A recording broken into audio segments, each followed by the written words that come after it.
Okay, I would like to welcome you to the Zoning Design Review Board meeting for Tuesday, August 8th. I'll call the meeting to order and roll call.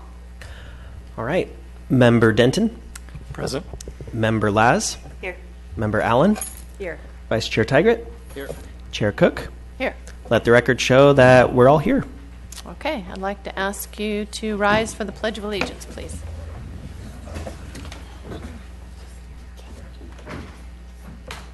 I pledge allegiance to the flag of the United States of America and to the republic for which it stands, one nation, under God, indivisible, with liberty and justice for all.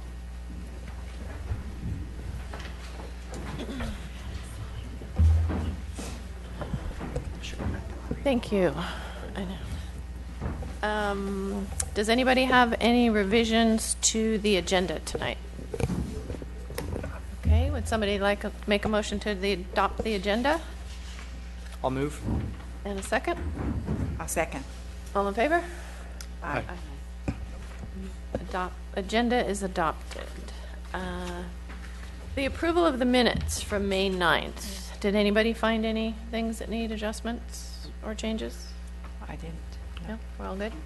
Okay, would somebody like to move to approve the minutes of May 9th? I'll move. I'll second. All in favor? Aye.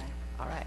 Is there anybody in the public here tonight that has comment on an item not on our agenda tonight? Okay, then we will move on to our agenda. Time to get going. I need to recuse myself from the first hearing because I live across the street. I'll need to recuse myself as well because of the proximity to Chichu. Okay. Okay. We're off to roaring start. Wait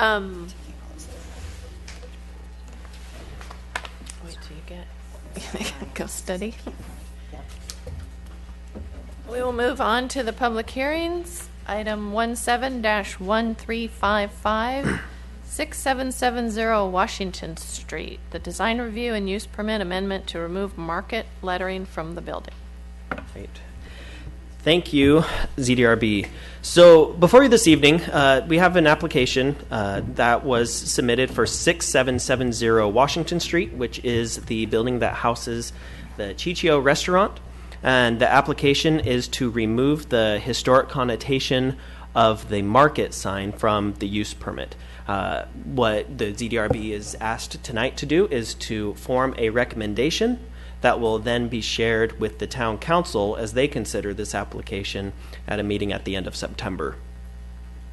So what we're going to do here is just a quick staff report providing the history of this application, and then have ZDRB discussion after that, public comment, similar to any other application. So in June 2017, there was a routine maintenance paint job that occurred on the property that included red paint being painted over the market lettering. The very next day, the owner contacted the town of Yountville, and then an application was submitted for the design review and use permit amendment to remove the market sign lettering from the building. That's the reason why if you go out there today, you'll see it's not there. What is up on the sign is, or up on the board, is two images, one with the market up, one with it down.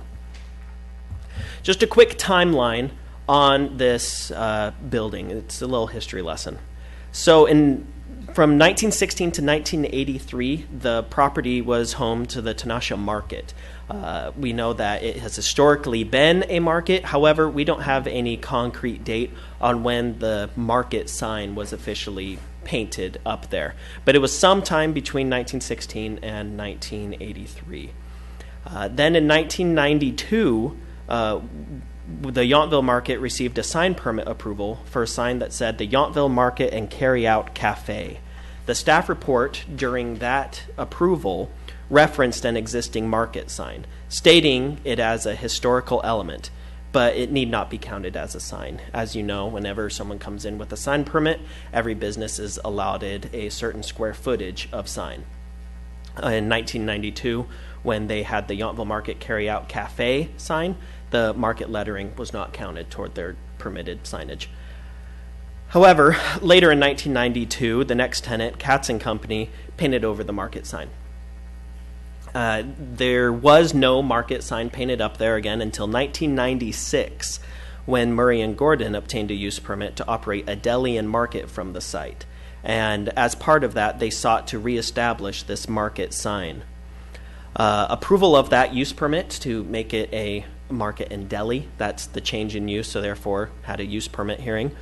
That use permit contained a condition that no exterior alterations to the building are approved, except the repainting of market across the upper facade of the building in the same location as the previous lettering. That is the condition stated in the use permit.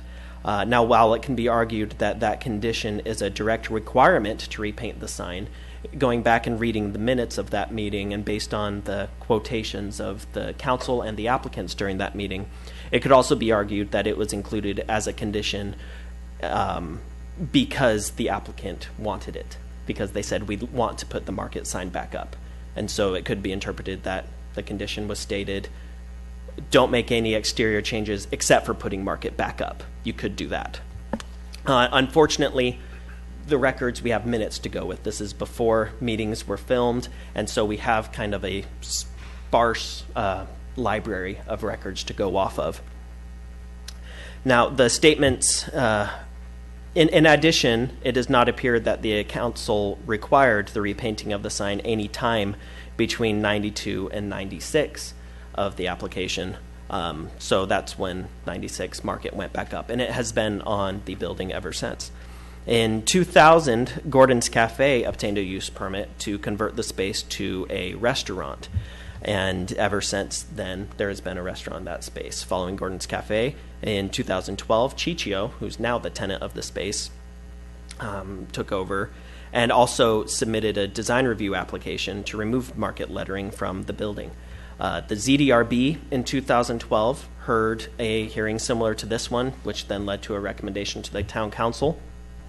And the members of the ZDRB reached a consensus in that they could not support removing the historical connotation of the sign without a third-party expert opinion, some kind of third-party report stating what is the historical significance of the building. Following the ZDRB hearing, there was a town council hearing, and then there was one member absent from the town council, and the hearing was actually split on a 2-2 vote. And so they did not make an action that evening on whether to permit the removal of the historical connotation or not. It was continued to another meeting, but before that meeting, the applicant withdrew the application and said they would come back in the future with that expert review, that third-party review. Attached to this packet is that third-party review. And I want to discuss that along with two other important things to consider. These are just historic photos that I thought are cool to look at. So first, the three things that the ZDRB would need to discuss is first, determine whether the sign is historically significant. Second, consider the request in relation to the standards of the Old Town Commercial District. That district has certain design standards. And then lastly, consider this request in the relation that it might cause confusion for any customers wondering whether it's a restaurant or a market. So first, regarding whether it's historically significant, the submitted Napa County Landmarks report, which is included both online in the ZDRB packet, that report states that the market sign does not meet the guidelines for historic significance, and the report supports the applicant's request to remove the historic connotation. And if the sign is approved for removal, this report can be provided as the basis for findings that removal is consistent with CEQA, the California Environmental Quality Act for historic structures. The second thing to consider is that the Old Town Commercial District, in the municipal code, the design standards state that it is meant to promote the preservation of the historic character of this part of Old Town. Maintenance and rehabilitation of those existing structures that embody this character are encouraged. Further, in Chapter 18, it states, In Chapter 18, it states that in order to promote the preservation of the historic character, the existing buildings and its front porch shall not be permitted to be demolished and shall be preserved and maintained, and any new use should not alter the building in ways that would damage its scale and its character.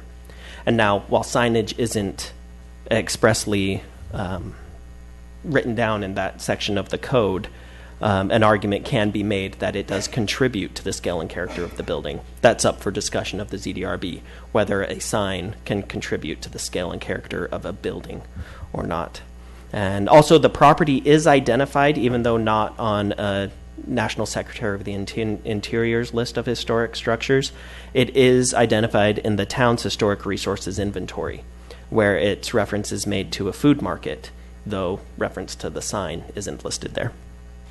Lastly, the applicant has stated that the sign leads to confusion, as the building houses a restaurant, not a market, yet it says market very clearly on the building. And so with those three things to consider, the ZDRB is now asked to consider the applicant's proposal and then form a recommendation to the town council. Staff is here to answer any questions. I know that was a rapid fire. I'm happy to discuss anything further that you'd like. Okay, thank you. Barbara, do you have any questions of staff? Yes, about the town historical record. Is that something we keep for a lot of the buildings and just for historical record study or reference? Yeah, years ago, the town created a historic resources inventory, and certain buildings were listed and properties listed on what their historical significance is. And many of those Old Town commercial buildings were identified in that as saying, hey, this is a historic building by Yountville standards. Right. How many are still existing, these record of properties in Old Town? I don't think any has been demolished, have they? Well, it was conducted in 1978, so a few of the buildings have been demolished since the inventory was conducted. I would guess there are something like 20 buildings on the inventory. Yeah, but none of them existing except this one. Am I correct? Pardon me? But they're all being revised and rebuilt, remodeled, so they don't Well, there's look the same adaptive anymore. reuse going on in all of them. The French Laundry is one, Maisonnerie is one, the V Marketplace Complex, so that there are a lot of historic structures. The idea is you want an adaptive reuse in a historic building. They're not supposed to be a market for eternity in this example, or a railway station at what is now approved as the brewery. So, so historic buildings evolve over time. Thank you. Jared, do you have questions of staff? Not at this time. Really? I guess my question is, you're going to have to help me with why ZDRB is being requested to decide if it's historic. To me, that seems like not something we should answer. We should be looking at how the standard that's already been set for Old Town commercial applies to this building, and should it be changed? That probably is the crux of the conversation with the ZDRB, is the design review element of it, and how, if this sign affects at all the design standards for the Old Town commercial district, seeing what other buildings are in the area and seeing how it all relates to each other. The ultimate decision is made by the town council, and the ZDRB forms a recommendation. And because the council will be voting based on those three elements I discussed: historic significance, the design review section, as well as the potential confusion to customers, ZDRB is also asked to provide a quick recommendation on those three elements. But too. the first question is, you're asking us whether the sign is historically significant, and that doesn't seem to me to be our place to answer that. Okay. That's not. It is your purview because historic items are tied to design issues, and so it is one of the questions before you tonight.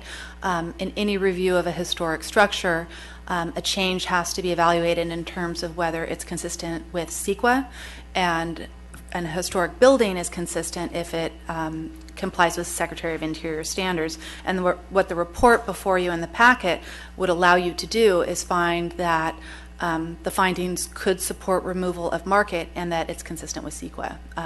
But that's one of several issues that are before you that bear upon the recommendation you'll make to council. Okay. I'm not sure I agree, but okay, we'll move on. No question? I have a question about the applicant right now. They're not seeking to change the look of the building, just the sign. Yeah, as shown in this slide here, the applicant proposes to keep it as shown on that bottom right photo. Okay.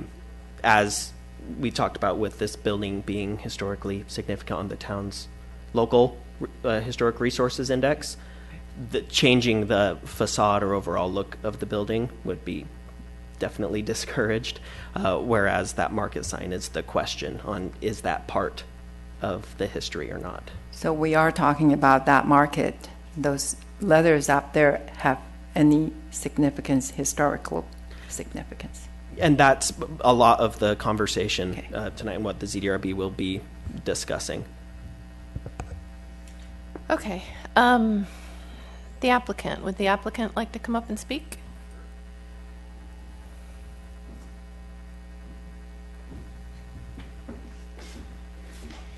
And, name's Frank Altamir. I live at 6871 Jefferson, but I run the restaurant, my boys and I, Chicho, which I'm glad everybody was able to pronounce. I'm going to just go over the three items that I guess you're supposed to look at and just our side of it, what we're thinking. And I think I really do have a argument, which I'll get back into later. I'm sure I'll have to get into it. Is that the town itself has kind of been, to myself, misrepresenting the historic angle of this sign. I mean, they've even shown signs from the 20s, 30s that has no market sign on there. Market sign was probably not added till late 70s, early 80s, maybe something like that. And to try and consider that as being historical to me is just, I'm not sure why they're so stuck on, to be honest with you. And it's really just them saying in a meeting one time they would consider it historical so that they didn't have to count the square footage into the sign that the people wanted to put on. And then Sally Gordon had to actually come back before the board to be able to paint the word market on the building because it had no significance whatsoever as far as being historical. I love historical buildings.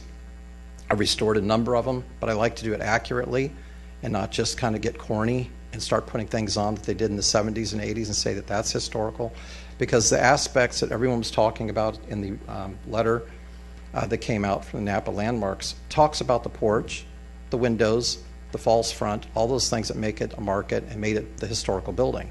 The market sign itself is just some corny add-on with somebody maybe didn't have the best taste in the world put on there in the late 70s, and now all of a sudden they're trying to make me stick with it for no reason whatsoever. There's no basis, there's no facts the city has. They've tried to go back to 1965 and find something that says, oh, it's on there, but there's nothing there.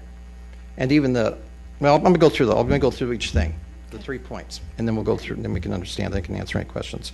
The considerations, the first one is whether the sign is historically significant. The letter from the Napa County Landmarks that was solicited and asked for by the city of Yountville. I didn't go get it. They went and got it. Maybe they didn't get the answer they wanted, and they were looking for them to say that it was historical, but it wasn't. And they found that it should be taken off the building. It has nothing to do with the historic character of the building, none whatsoever. And their the conclusion, which I'll just read, so it's in the record, based on research and evaluation under the Secretary of Interior guidelines for historic preservation, the market sign located on the front facade of the current Chicho restaurant does not meet the guidelines for historic significance. The sign, although associated with the original building use, is not original to the building.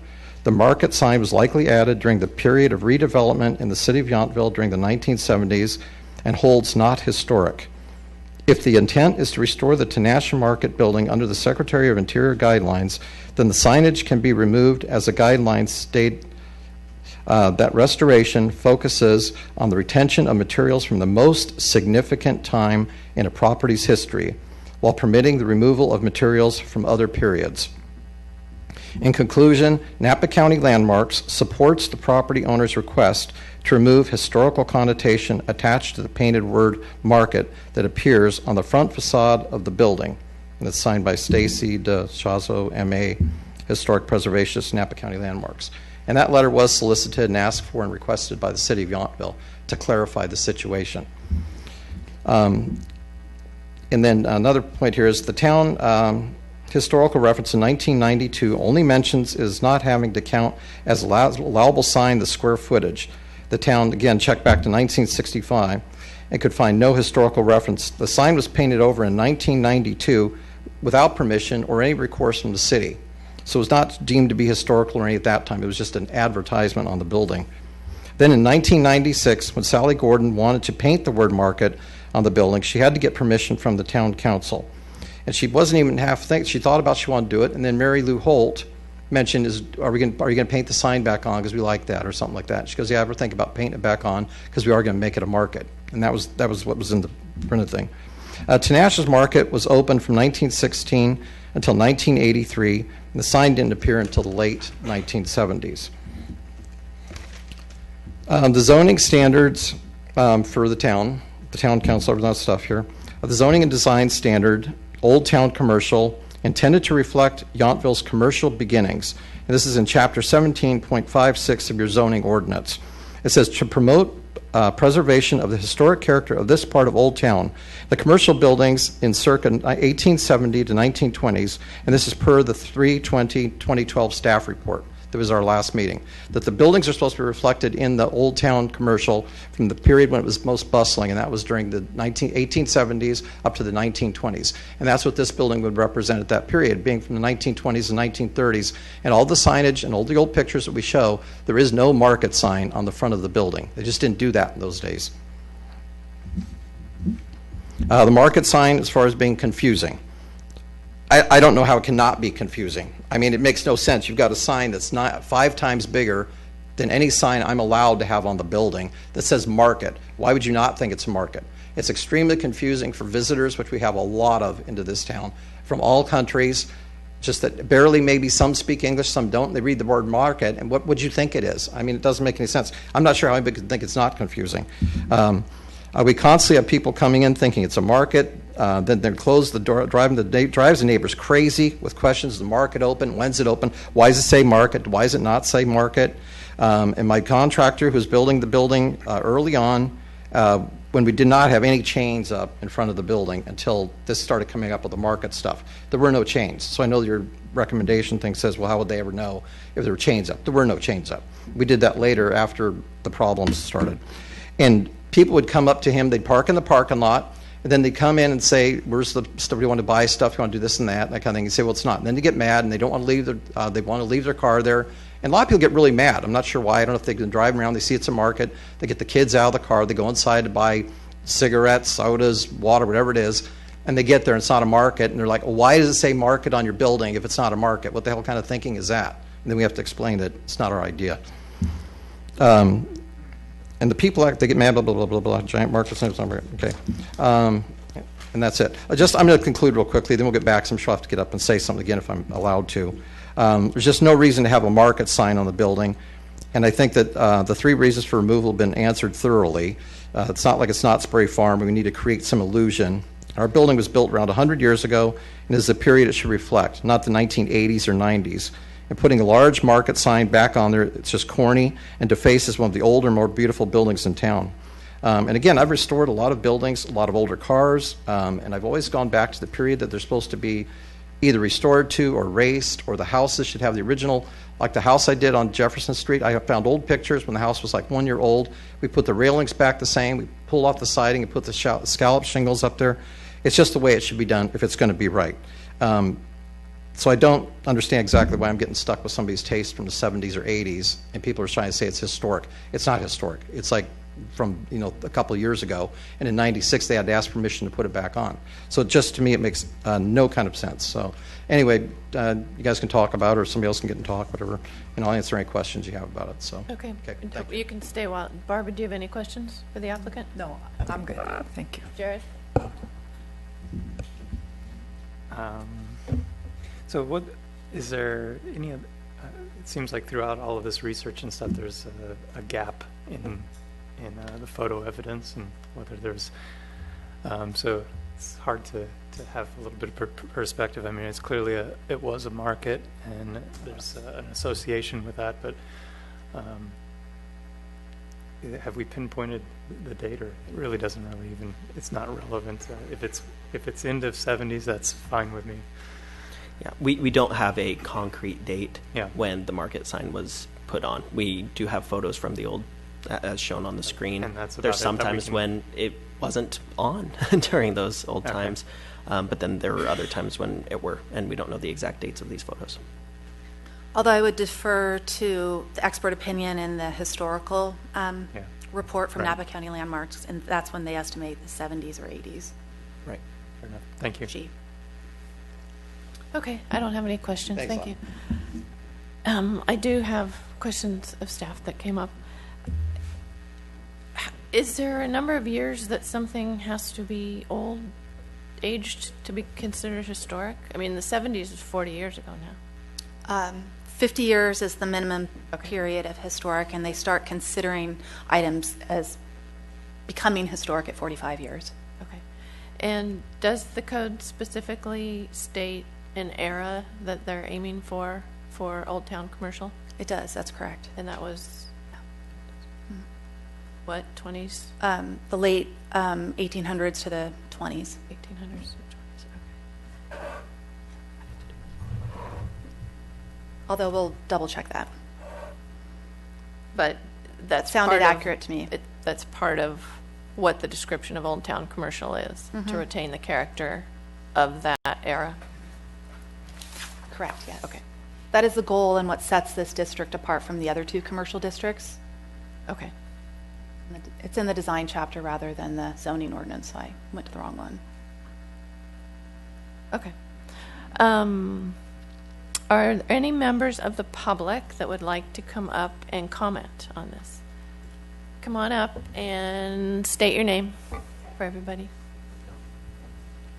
It is 1870 to 1920. Okay, thank you. Hi, my name's Rose Solis.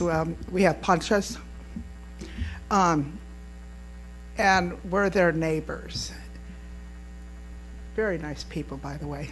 Anyway, but people come into our place wanting to know how come the market isn't open. We as kids would pick prunes and stuff. That's where we would buy our school clothes. And, anything else we needed. We went to Tinashe, the dad and there was the two brothers first. And then the dad and the son, and it went on and on, it was always Tinashe's. But my thing is if it's historic and it means that much, I've walked around town and I see plaques like V Marketplace has a beautiful small plaque up there that explains some history of what that place is all about. And why not put up a little plaque somewhere talking about the Tinashe family? Because I admired them. They were great people. They were very good to myself, my family.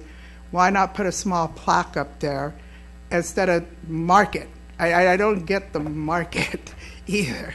When you go places and you visit them, you see like small plaques somewhere and it tells the history of the place and what it was about or whatever, or the family or whatever.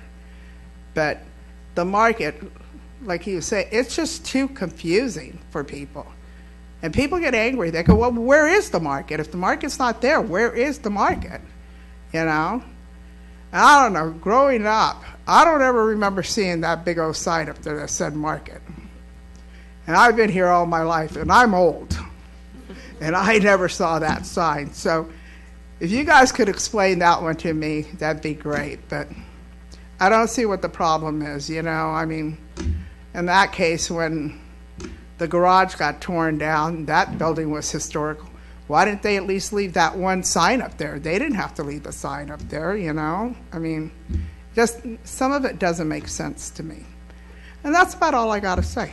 Okay, Thank you. thank you, Rose. Is there anybody else who would like to come up and speak? Come on up.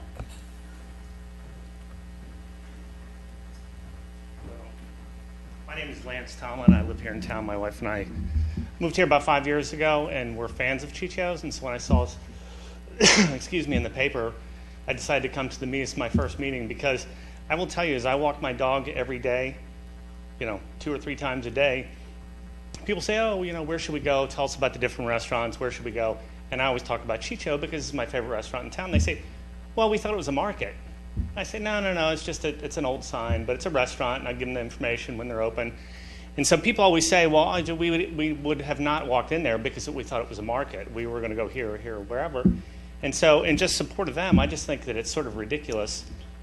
They said it's not historic, and the town made them get a permit to paint it back on a 96, and I think they're losing business, and I think it's misleading to people as you hear stories about people going in thinking it's a market. So I just feel like, if you want to take it back to the way it was, during the 1870s to the 1920s, take the sign off because it's hurting the business and it's confusing, people that are visitors. Those of us that live here, we know what it is, but it's the people that come in and support this town that it's confusing to. So. Okay. Thank you, Lance. Sure. Does anybody else want to make a comment before we close the public comments? No? Okay. Then, I did want to read that before the meeting. The town did receive some yes. public comment on this. First, we did receive one email from a resident opposed to the removal, and we received a phone call from 2 residents in favor of removal. Okay. Okay. I do have to say the French Laundry has done really well being called a laundry. If they're worried about the name market, it seems like it works out. I guess if there are no more questions of anybody, then we can discuss. Jared, your thoughts? A couple of thoughts. So I'll start with the first order of business on the historical aspect. I think that's clear support from Napa Valley Landmarks that that's not historical. So I don't see any justification from that angle to support that to town council. One of the items that was mentioned in here, just as a side, was the Keller's Meat sign up in St. Helena, and I have familiarity with that process, but that is distinctly different than the painted sign here. And seeing the historic signs, I almost would prefer the was it Tinashe's sign be restored and the market sign be removed, but that gets off track. I do, on the second basis, I think that from the Old Town ordinance and stuff, that there is some nostalgia or some connection, that it's one of the first things that you see as you come into town through Madison Street. So I think there's a connection there, but it's hearing some of the public comments. It's been interesting I've come across a number of National Historic Landmarks where they have a plaque or a sign or some other way to connect the history. So that's swaying my opinion on that one. And then as far as the third item, the confusion of the market and Chicho's, I didn't realize that it was that big of a misunderstanding and stuff. And I would say that prior to this meeting, reading through some of the comments and stuff, especially the one mentioned about the contractor, I didn't hold that much weight, quite frankly, with that. But hearing some of the public's comments, it sounds like it truly is an issue that they deal with on a frequent basis. So that's influencing my thoughts. Okay, Barbara? Yes, I also like to address the 3 points we're discussing here. As far as the sign is concerned, we are trying to justify the sign alone being historical significance, although it did not exist before the 70s. So that doesn't make much sense to have any historical significance, so we all pretty clear about that. And the Old Town Historical District character, As long as the applicant does not change the look and the design of this building, I don't think that's going to impact any dramatic change to change the character of the old town. And the use confusing issue is a burden for a business owner. You shouldn't have to deal with that unnecessarily. Running a business is hard enough. I think that's what I'm thinking right now. Thank you. Thank you, Barbara. I think I pretty much agree, given the parameters that are laid out, that it really, although we all like seeing the building that way, and I think most of us are familiar with seeing the building that way, I can't see anything that points to its historical significance, including the report from the Landmark Committee. And it's not to the era of which the Old Town commercial requirements point to. So I find it hard to make the argument that it's historic. I agree that it should retain the standards from the Old Town commercial and look like the building that it did in the time, which it does. And I agree with Jared that I was not aware that it was causing that much confusion, because there are places that choose a name that fits the building a little better, kind of thing. I do have to say I don't really appreciate the way it was done, the asking for forgiveness instead of permission. Never goes over very well. But that's where we are. Does somebody want to make a motion or more comments? Or I have a question for other board members here. So I think there's a consensus that on the first item, that we all pretty much agree that it's not founded. But on the second one, would we entertain a recommendation to have some link to the historical nature? What is the opinion of? I totally agree, like a plaque, something that points out. I'll leave it open. I think that's a great idea, to have some sort of marker that helps establish why it looks like it does, why it's preserved to that era. I'll leave that to the staff and the applicant to work it out. It could be a plaque or could be a picture inside the restaurant. We see that a lot in some of these old restaurants, and putting the old picture in the shop so people would see what it was like. I agree. I think that's good. So I think what I'm hearing is a consensus that item number 2 is the strong perspective for the Old Town commercial district, and having some historical link is a recommendation to the town council. Mm-hmm. Mm-hmm. Okay. So do we need to make a motion? Okay. Probably in order to make an official All right. recommendation. Okay. Sometimes you want motions.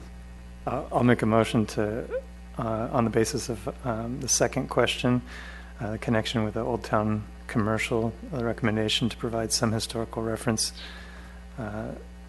in whatever is deemed appropriate to link the historical nature of the building. And then otherwise accept.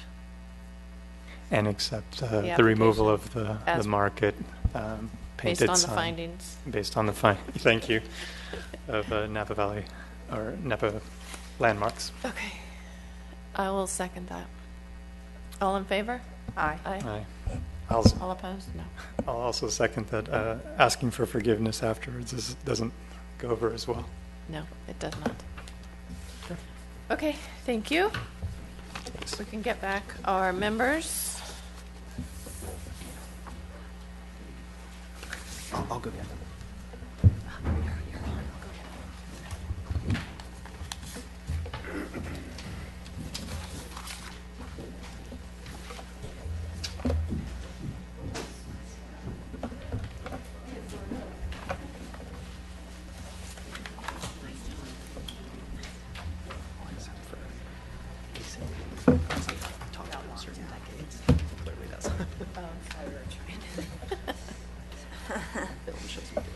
Okay, we will move on to 7. 1348, 1973 Yountville Crossroad, from which I will have to recuse myself. It's all done. I just want to thank you guys.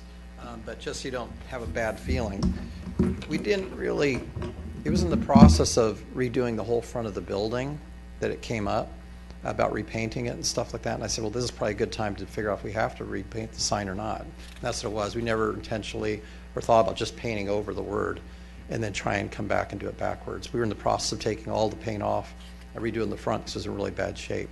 So we did not plan on just doing that. But I think Nate came by and said, you got it. I said, yeah, but probably it's a good time now. We were going to wait to see the confusion issue and stuff from years ago that we were going to come back and repaint it. But before we do that, why don't we find out if we have to repaint it? So that's all that was. So I don't want to think we're trying to pull a fast one or something like that. So, okay, just so that part's good. Okay, thank you. Appreciate it. Mikhail, it's all yours.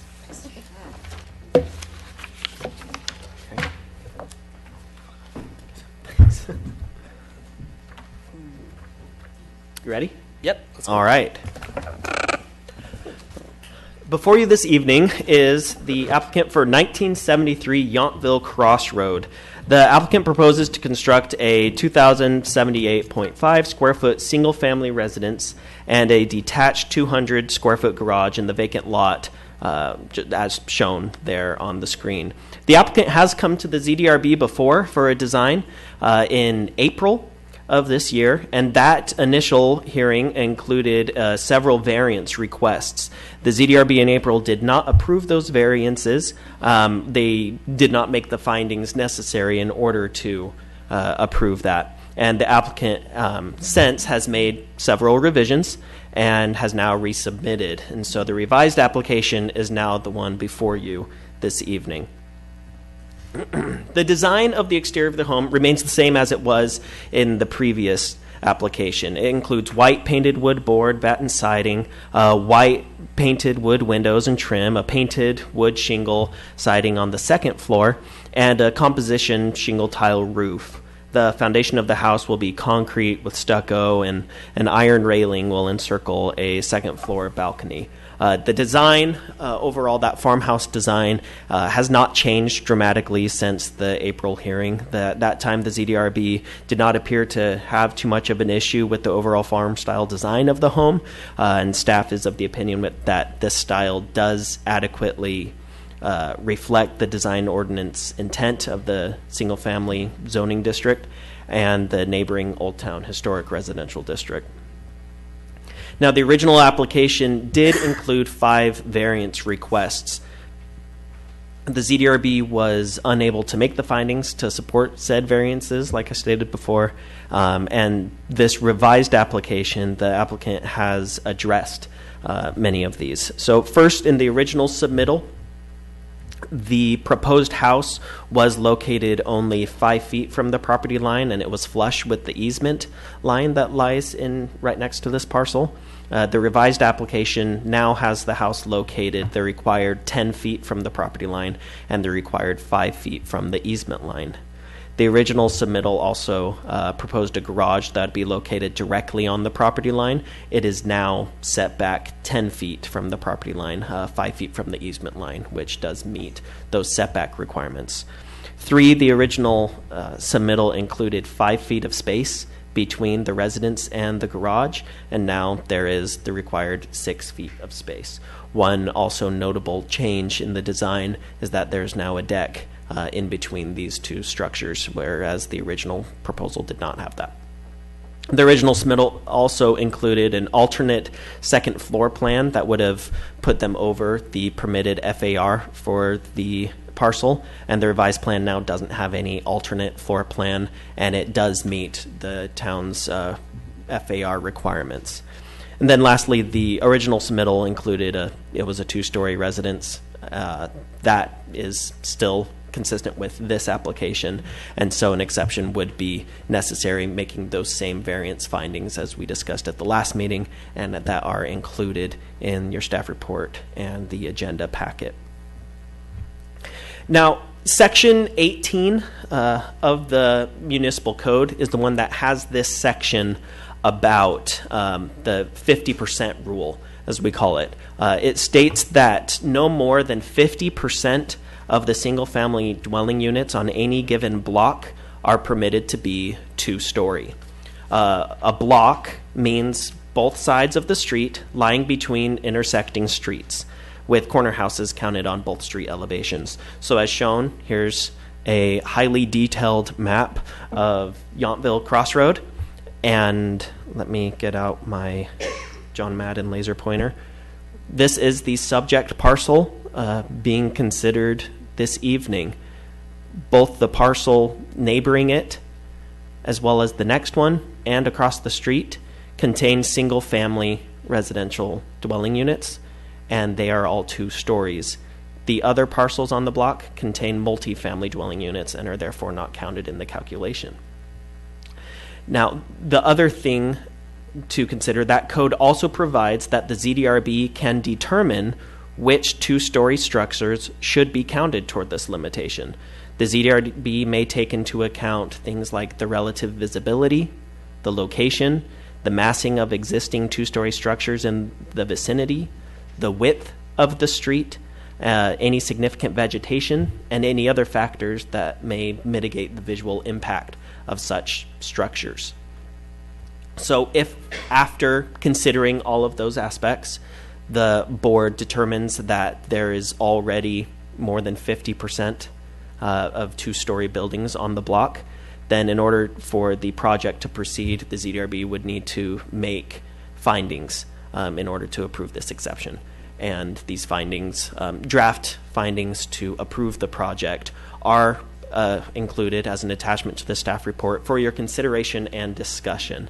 If the ZDRB does not wish to approve, a finding would need to be made stating why this project does not meet those required findings, and that would need to be put in the motion to deny if that is the choice of the ZDRB. That ultimately is the crux of this conversation, of this staff report and the discussion to be had by the board. At the last meeting, I know there was a lot of, there was a general consensus that the design was appropriate. It was the variances that had most of the conversation, and so that's the conversation again tonight to be had.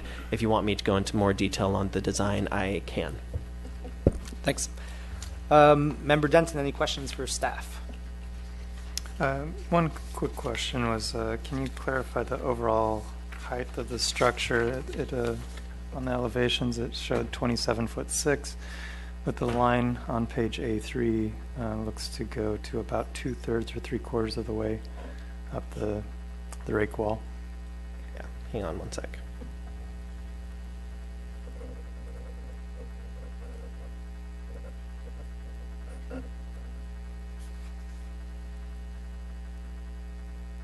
This is the best I can do with this plan. The applicant may be able to answer that, as I know the architect is in the room.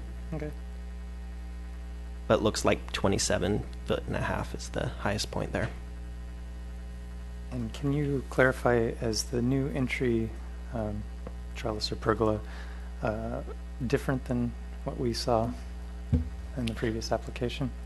The one that would cover the north elevation coming out from the entry door? That's consistent with the previous one. Thanks.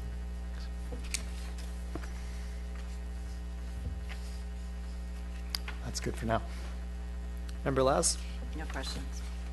Brown? I have questions. What are the variants we're seeking for approval here, other than the two-story building? So there's a section of the code that says no more than 50% of single-family dwellings on any given block can be 2 stories. Yeah. Right now, 100% of the single-family dwellings are 2 stories. That said, all of those predate that ordinance, that requirement that was built in, which is why it was then grandfathered in. Okay. Those are legal non-conforming second dwelling units on the block. These variance findings, in order to grant this exception, need to be made in order to approve another 2-story home. Applicants also asking for other variants? That is the only variance. The previous application had more, but Right. those have all been revised and taken out of this revised application. Now that's the only one. Okay. One question, do we have the elevations of the houses adjoining to either side of those? Like how will this structure kind of stack up against the other ones? Taller, shorter? Do you know that? I can pull up shadow studies that the applicant has provided that shows all of those. Perfect. If you give me a few seconds to do that, I can pull those up while public comment goes on. Great.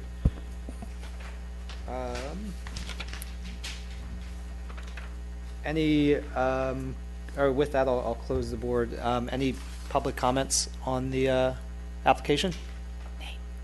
The streetscape. Oh, a streetscape is included in the plans on sheet A.01, in case you want to take a look at that and how it would compare with the other ones on the street. Great, thank you. Good evening. My name is Brian Heim. I've been a friend of Dolores Gamba, your applicant tonight, for a long time, and was involved with this project 15 years ago when she bought the property and restored the duplex on the corner. She has a fondness for historical architecture, and I think she did a great job on that. I actually worked on that duplex myself, and we dug it out of the ground and raised it up, and we're involved with some hearings to make it back into a duplex because of its historic character. At the time she split the lot, she was able to donate some land on the corner there back to the town to improve the turning radius there. So she's contributed to the community here in a number of ways, both improving that corner from the condition that the home had been fallen into over many years, and then contributed to the town to facilitate land swaps so that that corner would work better. Now she's finally coming, as many years later, to improve it a little bit more and take some empty land and add to the housing stock here in Yountville. We think that her design has been thoughtful, and going through this process gives you the opportunity to see that it's done correctly. Her original proposal, as already been mentioned, had 5 requests for variances, which seems overwhelming in a sense. They were small things, but nonetheless, she went back to her architect and made all of the changes necessary for the 4 that she could control on site. That had nothing to do with anything off-site, and she made those changes, and the only one that's left is this 2-story ordinance that you have. It's a little confusing to understand. I've been involved with a lot of development stuff, and it's hard to imagine how to apply it equitably. If you had 2 applicants come in and just hypothetically had one block with only 2 lots on it, how would you decide?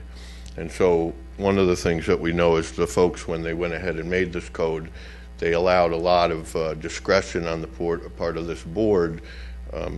As Nathan has pointed out, that they made sure that you have an ample amount of room to observe these very specific circumstances that are the conditions that happen to be on this particular project. And they intended to do that so that you didn't get stuck just into a numbers game. That's clear. And so we know that if you've all had a chance to go down there, it's a small town, so you're at least vaguely familiar with it. There's a very large parcel with a house set significantly back from the street. You've got a lot of mature landscaping in front of the other 2 single-family residences. So it's certainly a unique block in that sense, and the project is unique in the sense of the scale of the lot, and the proportions of its depth and width are a little irregular. And what I'm getting at is that Dolores has made a lot of effort in terms of making sure that she's bringing forward a project that makes sense for the community as a whole. And I think that's important to keep that in mind when you consider whether or not to adopt the findings that staff has put before you that would give her the green light to go ahead.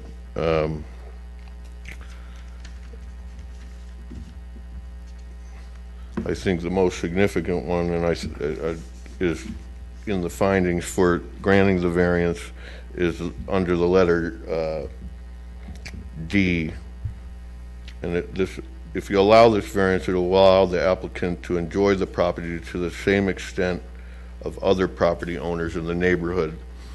And I think that's an important thing to consider when you have such a unique situation as this, that Nathan again pointed out that the code came after those homes were built.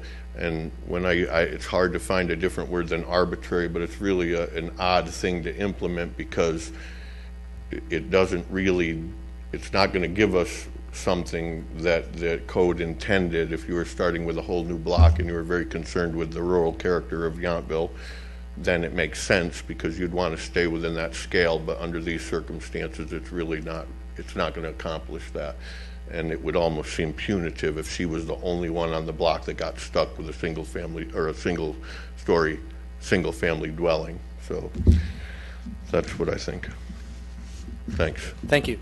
And with that, I actually jumped ahead. We're going to close public comment, invite the applicant up to speak, and then we'll reopen afterwards. So if the applicant would like to come up and make a few comments.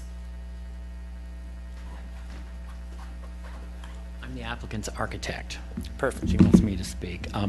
So we were here in April, and Nathan did a great job of describing the project and the changes we've made. I mean, most of those changes were all internal and mostly related to very generous parking standards in this city.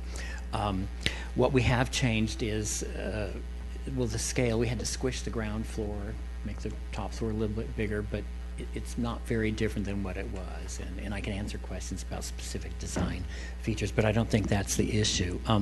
This is basically a 1,200 square foot house with a really generous basement. As a one-story house, it would be about 800 square feet, and I live in an 800 square foot dwelling with my wife, and it's really sub-optimum. And I think forcing that on the applicant is really kind of extreme. Since we're proposing a very small house by most standards. That's really all I have to say. Dolores has been working on this for a long time. We've worked on the design a lot. I mean, it will be a beautiful house, I think, once it's there. Most of my work, I don't know if this one will be in this set, but most of the work I do, which is mostly in Berkeley and Oakland, they're immediately mistaken for very well restored historic buildings. So that isn't really the intent, but that's the way it turns out. So if you have any questions, I'd be happy to answer them. Anyone have questions of the applicant? Can you clarify the ridge height that we were? Yes, it's 27.6. That's a mistake. The line, the number is correct. So the overall It's top to of the ridge is 27. Yeah. Thank you. Yeah, and we did prepare shadow studies, and I don't know if you've seen those. And Yeah, they were included in the attachment, and if we Right, want to bring it right. up on the screen, I can do that if you'd like. And a single-story house is allowed to be 20 feet high, so it's not like a single-story house would be, you wouldn't see it. I have a question. Yes. The roof line of the new structure lined up is the same height as the structure in the front, fronting Yonge Street? No, it's Essentially, shorter. I'm Shorter asking than, if these two buildings are the same, no, of the same this height. is like I don't have the height of the existing building on the top of my head, but it is taller. It's taller It than has the new one. two tall floors and crawl space, and then a big roof. Okay. Thank you.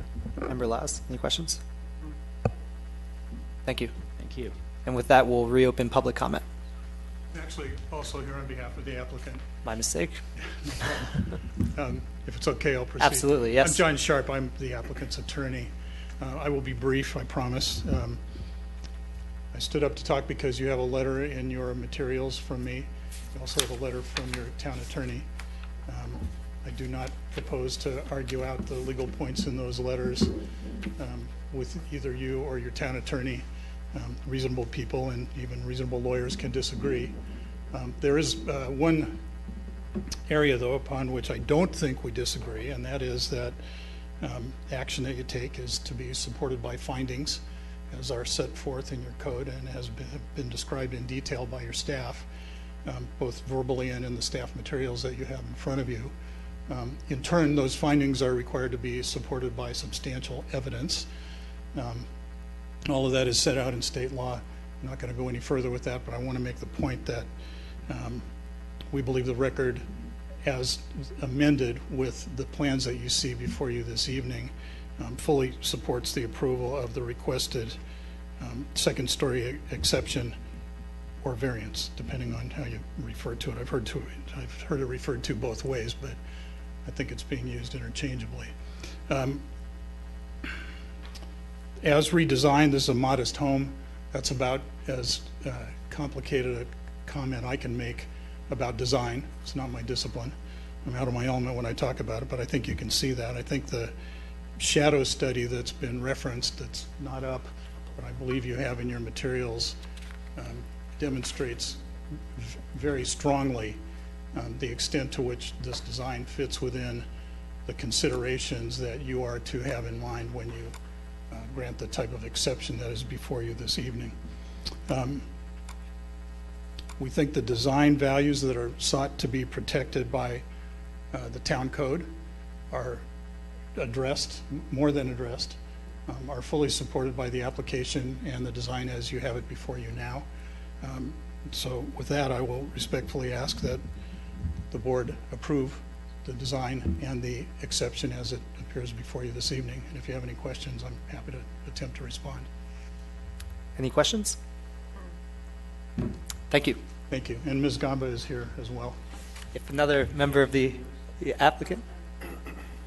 Great. And with that, we will close for public comment. I close that to open public comment. Sorry, I didn't hear all the comments in there.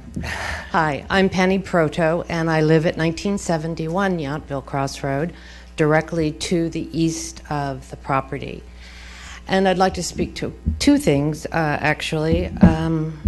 Community and the modest home and the square footage of that home. Saying that it's simply the 800 or the single story and not taking into account the full basement creates a much larger space than 800 some odd square feet. It's closer to twice that. Modest in that on the ground floor there are 2 full bathrooms, and on the basement there's a full bathroom. And I don't know, we remodeled our house and put a bathroom in. It's a very expensive project, a bathroom, one of the more expensive projects in a house. So I don't know that I would call it modest even as a single story. And it seems to be quite a nicely appointed house. And then to talk a little bit about who I am and why I'm concerned about the variance that they're asking for on the 2-story. Chip, my partner, and I have lived in our house since 1980. We've served the community. We've been on a number of town boards, so we have been involved in this community. We know what it's about. We've seen it grow, and we've seen some of the changes, both good and not so good. We kind of knew that when the standard lot size dropped from 6,000 to 4,000, that property would be divided off and then it would be built upon. Since we knew that there was the 50% rule, we felt sort of confident that it would be a smaller house and that it would be a house that possibly someone who were starting out for the first time, a young family, or people who actually worked in this area could able to purchase or rent even. We also felt that it was going to be a single-story house, so we felt confident about putting in solar panels on our west side of the house, feeling that we would have plenty of solar electricity being generated from that. And there will be some impact from that from having the 2-story. So I know that it's your responsibility as board members to interpret and apply the town's general plan. And at this time, Yountville is facing a little bit of a gutting of the neighborhoods to second homes or vacation homes. And I feel that by keeping this a more modest single-story structure, that we might be able to ensure that other younger families or single individuals might get a chance to have, I know it sounds ridiculous, a chance of buying into Yountville, being able to live here. So I hope that you will consider the citizenry, that the residents of Yountville, and what we have known as the general plan. I hope you can respect that. That's why we have gone forward with how we've developed our property, is the fact that we didn't think a two-story building would ever go in there. So, thank you very much. Thank you. You're welcome. Additional comments? Yes.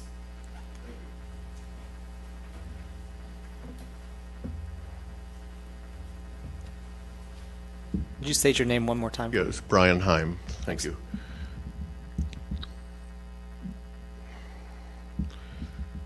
Boards like this, I know we all know, exist to protect a community, and we know that the rule for the 50% second stories has a broad amount of discretion for this board to consider these other factors. Sometimes, and I've been on both sides of this coin, you know, we all have a very high level of interest in our own personal properties, and it's understandable, but it doesn't necessarily always bring out our sense of real concern for the community. Sometimes it's transparent, and it feels more like a very specific concern for one's own private property interests, which is compelling. We all feel that, certainly as Americans. We have a great tradition in that private property sense. But what Dolores has proposed to you is an improvement in a true community sense. It adds to your housing stock what, other than what we just heard, is a very modest house that if there is a young family that can afford Yountville, this would be the house, or you know, this type of house if it's a new one. So I think it's important that we just keep that in mind, that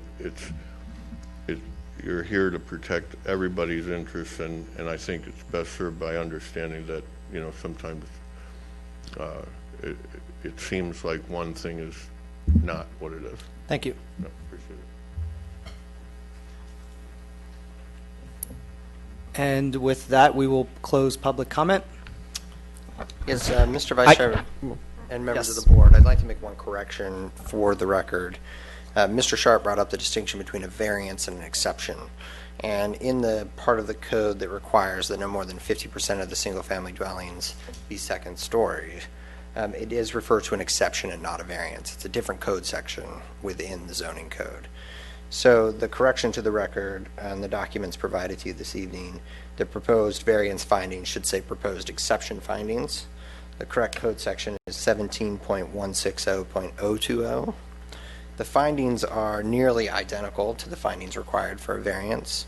The differences are in subsection A, instead of the words exceptional or extraordinary, the word unusual is replaced. So there are unusual circumstances applying to the property. The rest of that finding is the same. For B, it's the same. Instead of exceptional or extraordinary, unusual is put there instead for the exception. And then for C, D, E, and F, the word variance is replaced with exception, but otherwise the findings are the same. So I just want to suggest that those be what the board considers this evening as it decides whether or not to grant the exception here. I'd also point out, though, that the requirement that 50% or more applies if the board decides that there are, in fact, more than 50% of the single-family dwellings on this block are second story.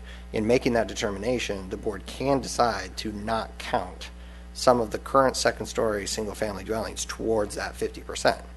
And the specific findings to consider when deciding whether or not to count it towards the 50% are whether the relative visibility, location, and massing of the other existing two-story structures in the vicinity, the width of the street, significant vegetation, and other factors that may mitigate the visual impact of such structures. So in considering those things, you can decide that some of the other current second-story single-family dwellings don't count towards the 50%, and in which case that threshold has not been met on this block. if that's making sense. But if you do decide that those should be counted towards the 50% requirement and that's hit, then the only way to approve this is to find those exception findings that I just laid out with the changes to those records. And I'm happy to answer any other questions. Before we move on, I do just want to say that the staff also received public comment on this item prior to the meeting of another neighbor who submitted letters opposing the granting of this exception. Great. And with that, board discussion. Member Denton, comments? Yes. I'll start with some of the recognized changes and adaptations from the previous design that we saw. So appreciate the garage setback has been tucked in. The separation between the house and the garage is meeting the current standard. I also appreciate the sun studies. I think that adequately addresses the solar concerns from the neighbor. So all of those I'm appreciative of and recognize that those have been efforts made by the applicant. I'll wait to hear a little bit more of the discussion before weighing in on the rest. Member Laws, anything to add? There's more. More to come. I too appreciate the revisions that were made, and coming back to this board with one exception as opposed to 5 is obviously there was a lot of deliberate care that was taken into account for this new plan. I'll just go right into it though.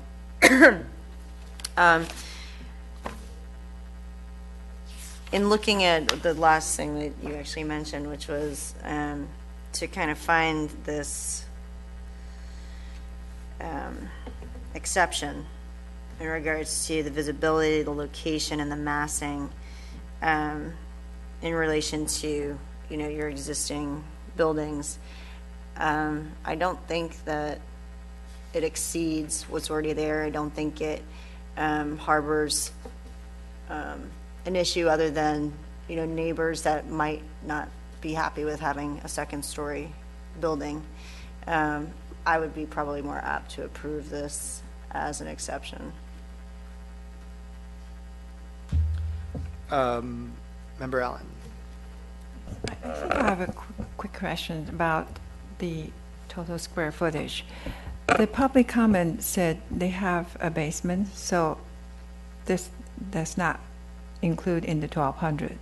Is that correct? It's not included in the FAR. So the floor area ratio Right. is different than the square footage of the house. When you see a listing, they'll say, what's the total livable square footage of the house? And that would include the basement. I The see. floor area ratio considers all of the square footage that contributes to the massing of a structure. So Okay. basements are not included in that because that does not contribute to the massing of the house, whereas the first story and the second story clearly make a building look bigger. But you could go as deep as you want and it be a small shed, and you'd only count what you see there on the surface. That's what the floor area ratio is, and that's why the basement is not included. Okay, but is that being constructed as a living space for this particular project? The basement is living space. Is Yes. finished with a bathroom? Yes, there's a bathroom in the basement. Okay, all right, thank you. I reserve my judgment on this because obviously we have 2 objections from the neighbors, and we are considering exception to the rule. I reserve judgment on this until I hear everything.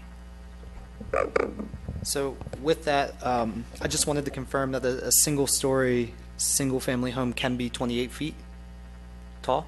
Is that correct? A two-story can Two-story. go up to 28 Up to 28 feet. Okay. Yeah, with the 26 and the shadows or shade studies, it does help alleviate my concern with the solar panel next door.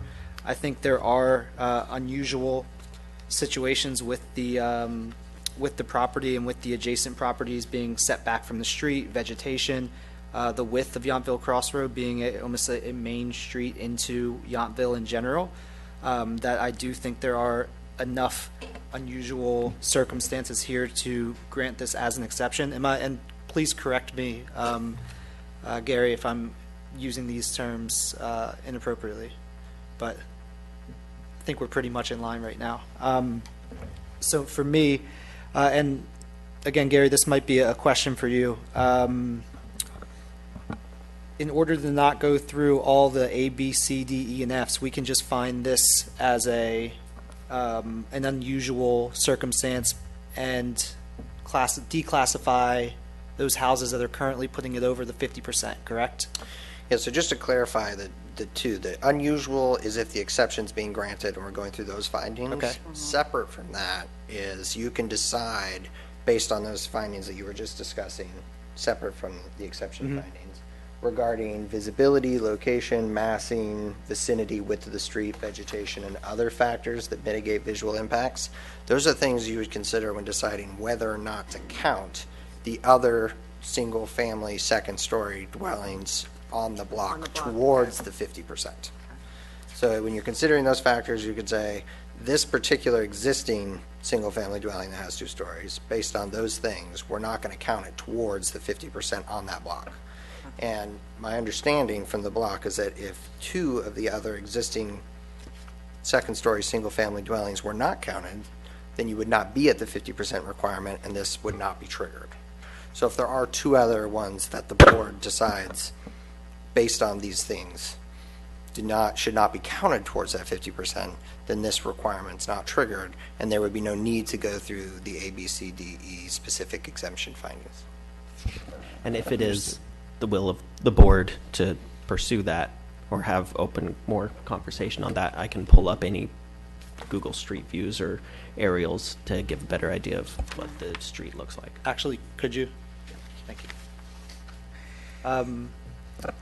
Question for staff. How many exceptions we have been granted in the town for over 50%? And what were the circumstances for doing those?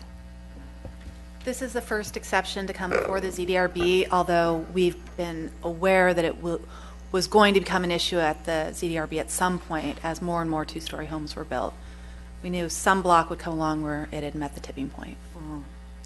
So very common that we need to find 2 other second-story houses not being counted to qualify for this one.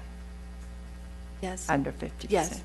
What Nathan has done here is pull up an area map showing footprints of buildings to give you an idea of the setback of other structures, notably the one on the north side of the street, to show you the width of the right-of-way, and that's shown not just as the traveled right-of-way, but as the area to property lines in comparison to some of the other streets on the map. But I think it would be helpful, too, to see Google images that show height in relation to setbacks and vegetation. Okay. Thank you. Well, I guess I have one more comment to add real quick, Member Dent. I think we actually heard a good point from public comment, and it was one that I was also thinking in my head, is that when this rule was put into place, so many of these properties already are grandfathered in that it seems a little, I don't want to say not true. It's not, the rule is not accomplishing what it was put in place to accomplish. If 90% of the houses are already in violation of this, albeit legal non-conforming, it seems like an arbitrary rule to have in place for that one remaining lot. I would say that my opinion is that I've worked in Old Town since '96 and been involved probably with I don't know, upwards of the high teens, 18 or so structures within Yountville, and I can think of at least 3 examples of where clients have been told, that you can only have a 1-story home, and so that disappointment, and you are creative as the architect to come up with a different solution. I think the unique exception in this case is that this is a recently formed lot. So the rules were well established going in, and so that's a clear differential.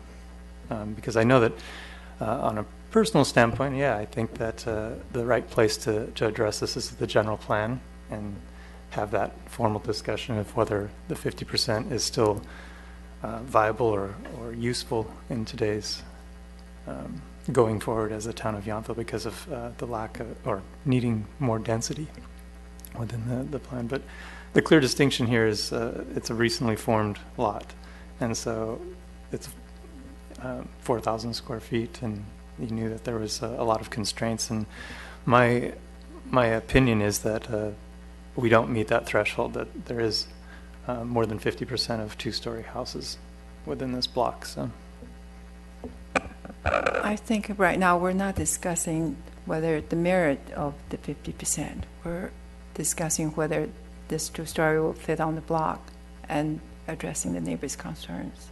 That's more important to me. Well, I believe there's two ways we're looking at this. It's either the 50% issue where we're deeming some of these as not qualified under that 50%, and there's the other one where we need to go through these points and figure out if this is in fact an exception with this unusual circumstance. But I think, and feel free to correct me if I'm wrong in any of this, the neighbor's primary concern was one, solar panels and shading, which I think is addressed in the shade study, and then the fact that a new family coming to Yountville, maybe a couple might not be able to afford rent, which who are we to speculate on what rent would be in that case? So I guess just as an initial judge, I mean, how far do we stand? Is it something we want to initially take a look at this Google Maps and see if these houses are meeting these requirements to deem them less than the 50%?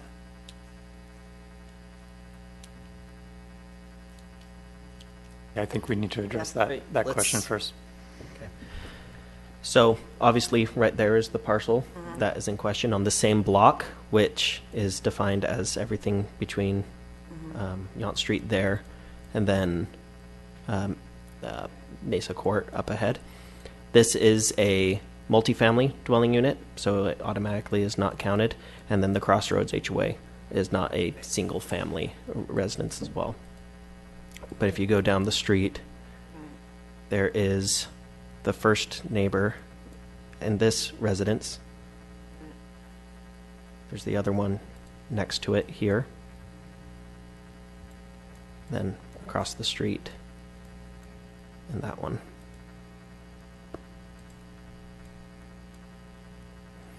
So those would be the three single-family dwellings for discussion. Right. But taking into account that single family, that most recent one there, is set back with vegetation, and I mean, I just feel like this street is a pretty large street, so it's not as impactful as if it were in Old Town, where, you know, your streets are narrower, your property lines are a little bit more close together, I guess. I agree. I feel like if this was on the opposite I side. don't think the scope of it is, I mean, I just don't think it's as impactful. I would argue that that house would be deemed out due to setback and Counts vegetation. So far, yeah. Agreed. I probably wouldn't take that one into consideration. So I would agree as well. So that brings us down to about 2/3. Right. So if everyone agrees with that, that's one house. So now 3 remaining, 2 of them already 2 stories. So over the 50% rule, these other 2 dwellings would need to be considered. Both of those neighbors have made an issue, have come forward. I know the one directly next to it, but what about the one next to it? The 2 residents from this property these has two. made it. No, well, the 2 residents from this one Okay, but the house next to it has not submitted does not. comment.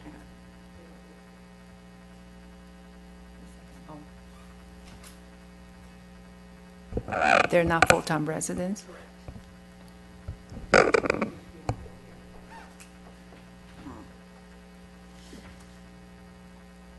So thoughts on the home with vegetation in front of it?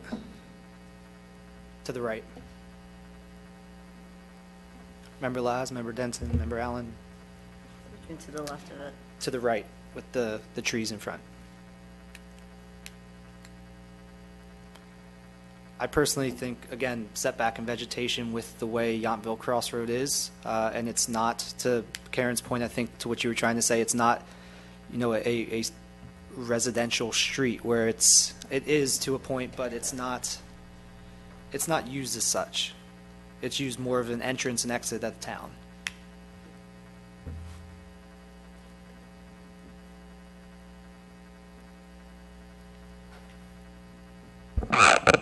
I'm of the mind with Jerry. We're asking for exceptions for the first time for the residents of this town. Many people came before the board, have been denied before. The 50% rule is in effect. If one day the 50% rule was taken out, I'd be more comfortable to approve the exception.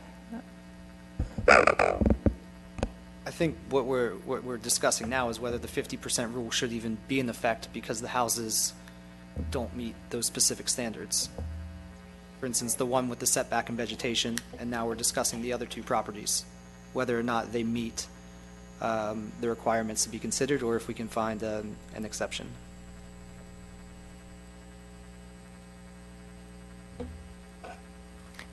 I'm still on the opinion that those do count, and even down in the Mesa Court, or what's the next? Mesa. What's the next one after that? Talon. So on Talent, with structures at the back that I've been involved with. It's a different block, though. Yeah. So Yeah, it's Talent still- Lane it's- would be a different block. But Different block. Right. Understood, but still, all of the homes were calculated, whether it's a two-story or not. There was no exception given whether there was vegetation, so I still am on the opinion that it counts.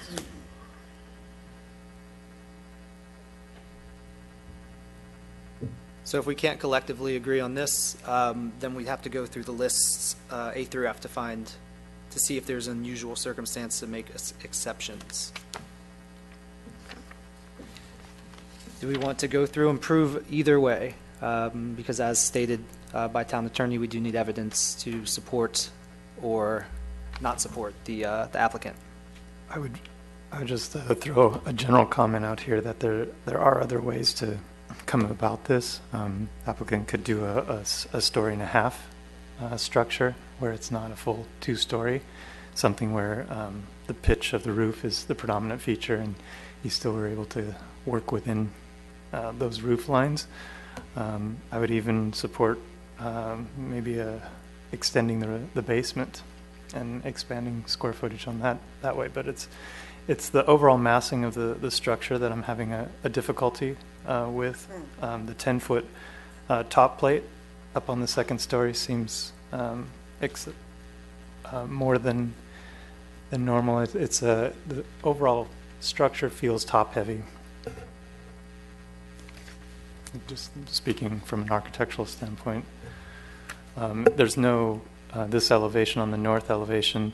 There's no delineation. It's a flat two-story, and that's the predominant elevation that we see from the road.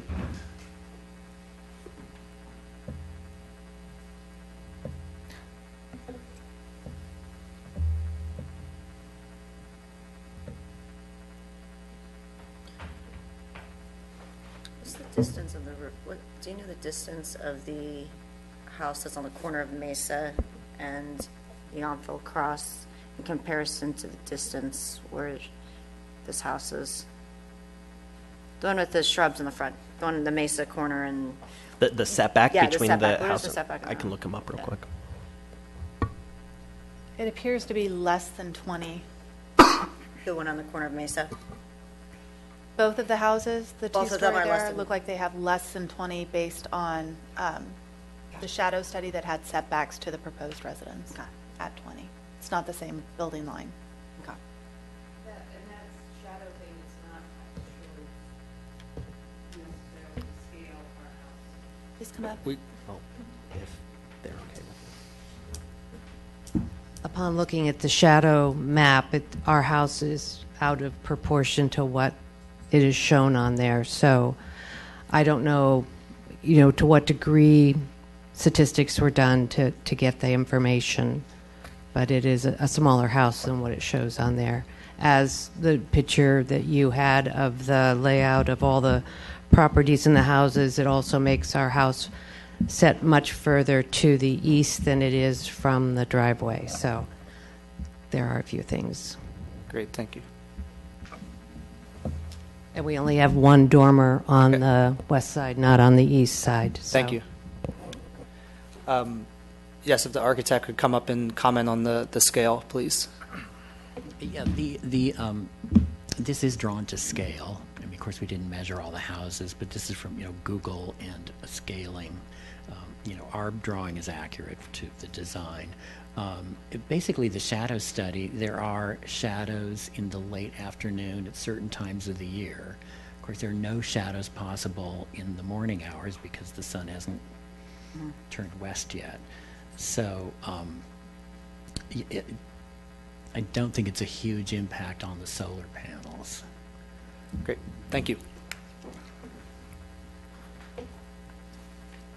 Okay, so let's go through A through F, see if the exceptions can be made, and if not, then we need to make a motion to deny with findings. A.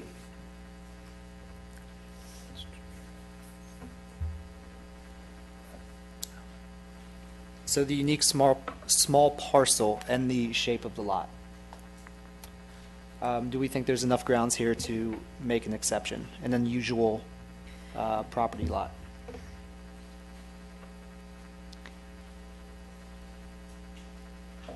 I think that the property lot could have been shaped in a number of nuances and stuff, and so since it's a recently created lot, I don't support that.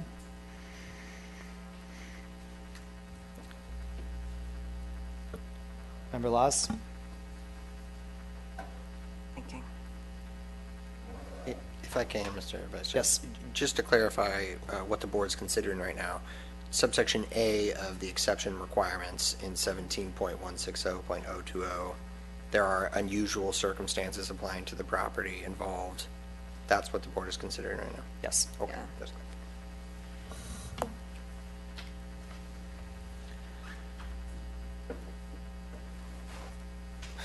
I'll clarify it further. I mean, in other words, there's no topography, there's no unique shape, that it's a flat lot. Yeah. So So it's just lack of a better term, due diligence to figure out that we cannot develop this when the property was develops to our liking.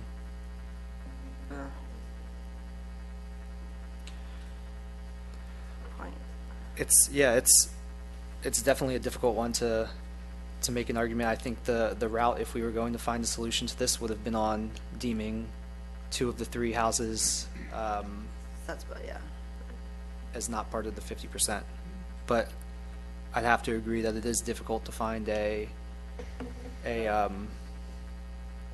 exception to the lot as it was cut, and they kind of knew what they were getting. May I approach the board one more time, please? It would be a little irregular, but Mr. We've Denton made... Pardon closed me. public comment for now. We need to... We've allowed a couple others to speak, and it's... Mr. Denton pointed out something that I was intrigued by this afternoon. The neighbor's house, I believe, is by definition only a story and a half, and if we're willing to disclude the one across the street because it's so significantly set back, and if we can disclude the neighbor's house, if you look at it, by definition, architecturally, we have this concept of a 2-story, 1-story, and a story and a half. And he, by definition, pointed out that the roof line comes down to the plate. So technically, that's not a 2-story, and if we can discard that one like we did the one across the street, then we're at 50%. We don't have the issue for the exception. It did dawn on me this afternoon, but I wasn't sure if your code had a specific definition, and I didn't have time to research it. Some codes will. So, do you have a definition for 2-story versus a... Great, thank you. If we could keep this to board discussion, thank you. Okay. But I just wanted... Thank you. I believe that's what you were pointing out. We'll address is and it's ask a staff. story and a half. Thank you. Thank you. Staff, to answer public comments question. Do we have a differentiation? We don't have a definition for a story and a half. It defines first floor plate height and overall height at 20 feet, or second floor height maximum of 28 feet. when you do look at that property to the left, it doesn't have the typical massing of a two-story residence, and I guess that the neighbor has just clarified that only one of those two dormers exist, which does affect the roof massing. But we do not have a 1.5 story. What is the height of that house? We don't know the height of the neighboring residence. Of her house? We don't know it? Okay. Does she not? Nathan, can you bring the Google image up? Because I think that we have some similarities here. If the image is correctly drawn correctly, then the dormer is not a dormer, it's a 2-story element on the right-hand side, at least according to the Sun studies. So in order to be a 1.5 stories, you'd have to have a common roof line and then a dormer attached where you'd see a portion of that roof. Yeah, can you go to kind of the streetscape? Can go to the street view. Yeah. It appears the same as with the application in front of us.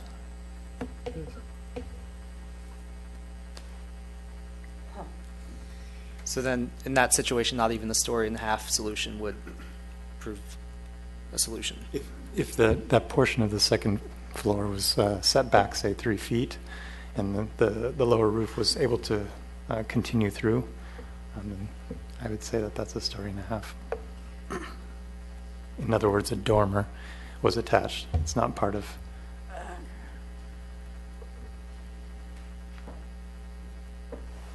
Well, if we can't find an exception to point A, then it seems like a motion can be crafted with evidence to support it.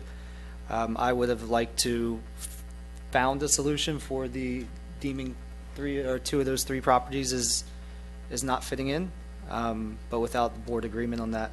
Member Allen, do you have anything to add? I don't think that's a 1.5 stories neighbors. It just may not look as massive, but it is a 2-story house, so I can't say we can rule it out. Member Laws, any additional comments or final comments to add? So we've ruled that this house next door is a 2-story house. Is that what you're saying? I can't didn't get speak for the end of board. what it is. Is it or is it not? From my understanding is It is. Not. It's greater than a 1-story house. It does look like that is a 2nd story. The question is whether that 2nd story contributes to the massing so that it should be counted or not. And you can look at how the roof line of the 2nd story meets the 1st floor. You can look at the dormers. You can look at the overall height, although we don't know if that goes to the full 28 feet or if it's something less. Well, shouldn't we know that before we make a decision? Or not? Pardon me? Shouldn't we know that before we make a decision or no? the alternative to this would be what happened last time, where we can ask if the applicant would like to research that avenue and see, or what are the other avenues besides saying, no, this isn't possible? Well, I would venture to guess that there's not consensus that doesn't meet the two-story standard. So I don't know that sending it back to determine that it's anywhere, something less than 28 feet would do anything. So if you can't come to the conclusion that there's only one two-story house on the block, then you're looking at the exception findings, and we're caught up on number one and not being able to make those findings. So that should inform a motion. Great. To be fair, number one was the hardest one to come up with. Member Denton, any final comments, or would you like to make a motion? I think there's options architecturally to come with a different package or presentation, but with the package in front of us, I can't find supporting evidence. Are you going to say something? I'm just thinking about my block, and I'm looking at that house, which looks exactly like my house, and I have two dwellings next to me that are, single-family homes that have 2 floors. And then across the street from me on Padrone, I have another one, and then I have a a duplex, so that doesn't count. And I think my house wasn't counted as a 2-story, because then if it had been, then the house next to me wouldn't have been able to be a 2-story. I can't comment on that. I don't know Yeah. enough of the I'm just saying, specifics. 'cause- It could be a similar situation where the houses predate the zoning ordinance, so they're legal Right, so then, yeah, non-conforming, and they okay. were never counted toward that 2-story standard. Right. Okay. Seems like we have too many 2-story houses on the block. Great. Would anyone like to make a motion? Yes, Yeah, if I can just make a recommendation. absolutely. It sounds like where the motion is going is that the board finds that there are more than 50% of the single-family dwellings are over 2 stories, and that the board is going to make findings about why A through F, all of them or at least one of them, is not met in the exception requirement. So I would recommend whatever motion is crafted, if that's where the board's going, to apply some of the facts you've discussed here to why specifically A, B, C, D, E, or F does not apply, or as many of them as you can, but at least one, because all of them have to be met to grant the exception, but to include that in one sort of global motion.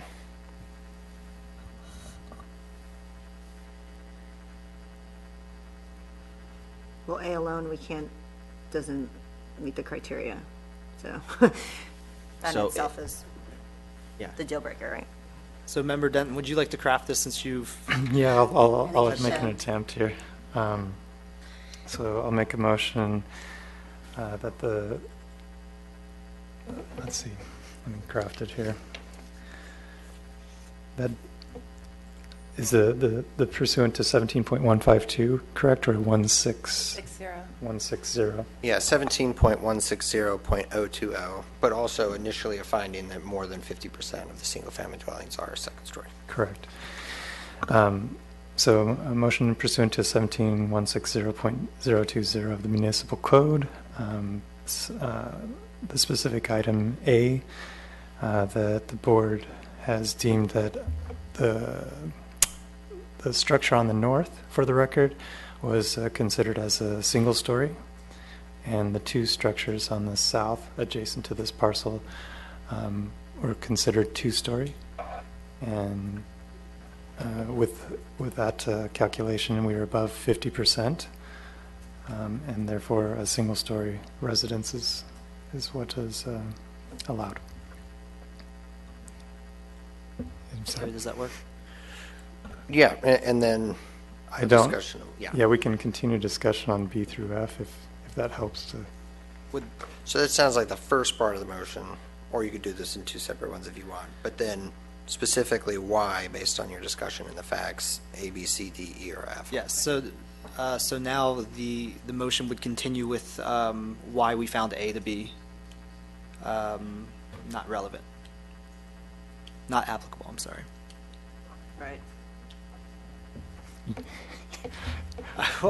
You were leading the charge on this one. So we also find that Well, wait, does the same member have to make the entire motion? Yes, yes. And so essentially what the subpart A of that exception requires is that you find that there are not unusual circumstances applying to the property involved or to the intended use of the property that do not apply generally to other property or uses in the same class or district because of some fact or other consideration that you've discussed and come to a consensus on tonight. So one of the discussions that we've had is that the lot is flat, that there's no unusual topographical items that would make this as an unusual circumstance. No significant features exist, so it's essentially a flat, open lot. And I think that was the consensus of the board. Right. What else? No, it also sounds like B. I mean, you had mentioned earlier that the applicant had subdivided this property, and so that is created or attributable by the applicant to the subject property. Correct. So it sounds like B is not met because the circumstances arising here, the small size of the lot, necessitating the design in the second story. I don't want to put words in your mouth. If that's not correct. I understand. Please correct it. So on item B, due to the exceptional or unusual circumstances not created or attributed to the applicant of the owner. Yeah, and essentially what that requires is that you find that whatever is unusual or allegedly unusual was not created or attributable to the applicant. And it sounds like partly what was said earlier was Correct. that this was Yes. subdivided and it's small, and that's partly what's necessitating it, so it can be. So we're keeping the record here. So item B, due to the fact that the property was recently created and the applicant had knowledge going in other words, they could craft the delineation of where the lot line split was, that prior knowledge was within their control or knowledge base. I think that's it. Yep.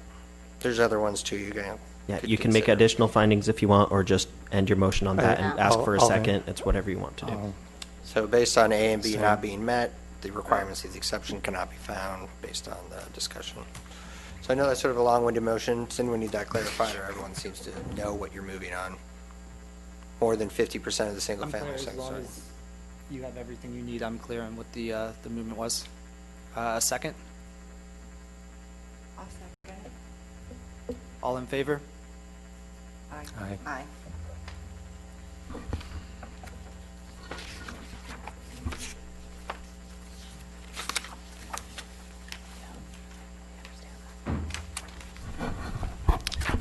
Right. I think that's all that needs, the motion and the second and the vote covered it. Yes, I believe that the application for design review and the exception or the variance, whatever we're calling it, has been denied. Correct. Correct. Okay.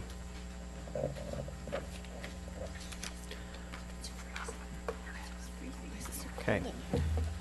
I believe so. I might want to request a 5-minute break. Mr. Vice Chair, Hello, Jeff. I think Thank you for your everybody's, leniency tonight. I think everybody's, anybody here need a break? No. I believe so. Mr. Vice Chair, Just I hold up 1 believe second. because the chair has returned, we're no longer considering this item. The applicant's attorney and the others would like to know if they're free to leave, and I think the answer is yes. Yes. Yes, you're free to leave. Good night. Thank you. Do you want a quick break, or do you want to go on to the next one? I'm fine. Does anybody need a break? She said she was cold. Freezing here. Yeah. Just People went out and got sweatshirts. It's freezing. It is. right or when you left? got your- I know. yeah, I knew it'd be freezing. yeah. you can take a break. Do you need a break? Well, he's recusing himself. That's what I meant. Oh, that's true. You get a break. Thank And you. you need to Okay, get we a will- break. Make a statement though, Move before you on. go. Yeah, my property is adjacent to this property, so I have to excuse myself. Yes. We will move on to 17-1344, 19 Forester Lane. All right, thank you. So, before you is another application. It proposes to install 3 patio covers, 2 in the backyard and 1 in the front yard. I know that the map shown on the screen right now, it's shown in easy rectangles. That's why it might look like 4 different patio covers, but those 2 right next to are right next to each other, so it is as if it's 1 patio cover. So 2 in the backyard and then 1 in the front yard. The 2 items primarily meant for discussion this evening by the board is to discuss the patio cover design and also the a new front patio extension that the applicant is proposing. I first want to start on the patio cover design. Architectural elements, like patio covers, are exempt from the town's floor area ratio calculations, so that won't play a factor in this discussion or in the decision. FAR, it's fine. Really, it becomes a design discussion to have. The design of these patio covers is of an aluminum patio. Because the 2 patio covers 2 of them are located in the rear yard and not visible from the right-of-way, planning staff is in support of that installation. However, the front yard cover, along with that extension, is very visible and close to the right-of-way. So that's also going to become a major part, most likely, of the conversation this evening. The covers are aluminum, freestanding, and feature an opening roof system, which allows the applicant to open and close the roof of the cover. The front yard cover will be powder-coated white, similar to the ones shown in these photos. And the rear yard covers will be powder-coated sandalwood, a shade of beige. They'll be freestanding, meaning not necessarily attached to the house, but supported on pillars like the ones shown here in these photos. Now, the applicant proposes to remove one of the 9-foot by 4.5-foot planter areas that's located in the front and install a new patio, almost an extension of the current concrete patio, and it'll be composed of pavers. The new patio area would include railing that would match the existing railing, so it would just extend from what is already there. The standard in this neighborhood, in the Washington Park neighborhood, is symmetrical front porches with limited space between the porch and the right-of-way. Here, the applicant proposes to extend that part into that planter box, so removing that symmetry and remove that box that usually creates that buffer between the patio and the right-of-way, since it is so close there in that neighborhood. Included here is a photo of the house so we can get a better idea of this planter box here. So this almost white picket railing, as it looks like, would just move forward and cover this part, with the patio cover shown before located right here. Most porches in the neighborhood are covered by an extension of the roof line. However, in this case, the aluminum patio cover that is freestanding would be separate from the house and would rest right here. It's important for the ZDRB to consider the placement of that aluminum structure juxtaposed against a wood shingle roof of the primary residence, and to determine its appropriateness in the context of the neighborhood. Now, as stated before, the ones in the rear yard are not visible from the right-of-way, and staff recommends approving those, since those wouldn't have a big impact. And staff just recommends having a discussion about the appropriateness of this patio cover in the front yard like that. And staff has also prepared draft design review findings for the board to consider if they want to approve this. So keeping my staff report brief, here to answer questions if you need it. Okay. Is there someone from the applicant here? No. No. Okay. You have a question of staff? Barbara? No. Mateo? Nope. The drawing shows a dimension of 14 feet. The next one. The dimension drawing. 14 feet from the front of the patio to the... That's not right. That would be to the property line, which would include the lawn. The little bit of lawn, as well as that Pavement. the pavement, the parking bay, shoulder. the parking shoulder. I didn't want to say sidewalk. But to the edge of what looks like your property, which is where your lawn meets the asphalt, is only... It's much shorter. It'd be closer to 8 feet. Or Really just short. the grass to that would probably be about 4 or 5 feet. 4 or 5 feet, okay. And right now, from where the level of the porch is down to where the grass is, there is a lava rock type wall. Are they going to remove that lava rock? Let me go back to the image here. This kind of lava rock wall would stay there and would become, I guess, the new foundation of that patio. Right now, it sticks out past the front of the house to the driveway side. It's wider than the house, isn't it, in reality? Yeah. So is the patio not going to line up with the house?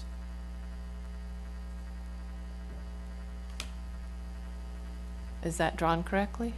Oh, yes. It looks... Yeah, see, Yeah. the rock wall is around the outside. Okay.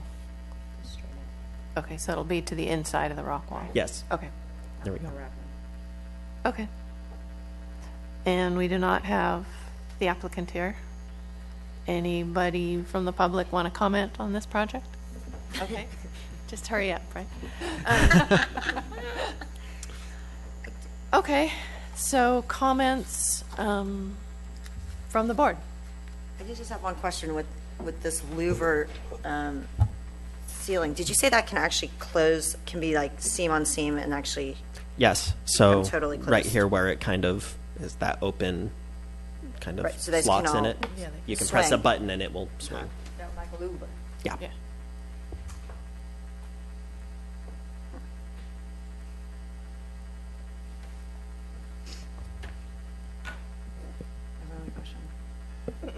This is the discussion part. Barbara, you have any comments? I think That the makes sense. backyard patio is functional for, obviously, for the enjoyment of the residents.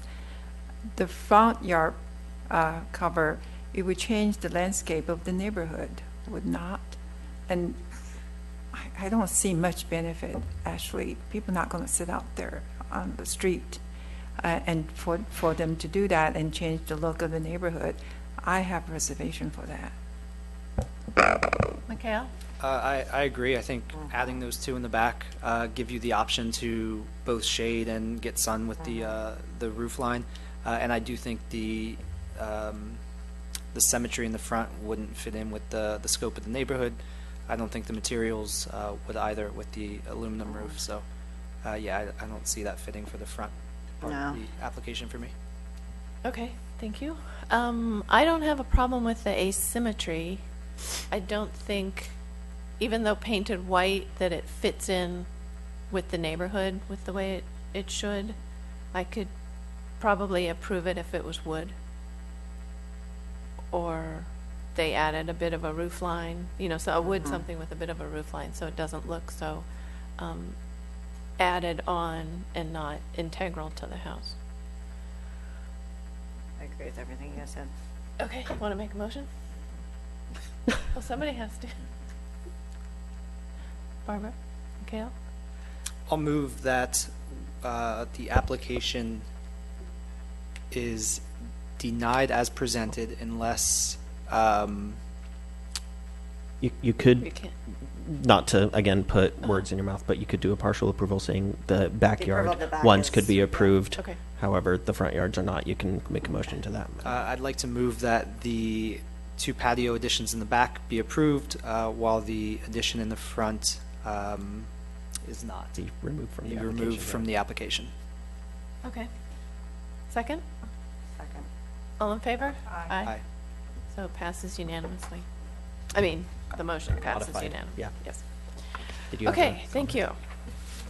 And we can move on to, Jared can Okay. come back. I will go get Jared. Is anybody excused from this one? I will. Oh, because of your business. Yeah. Okay.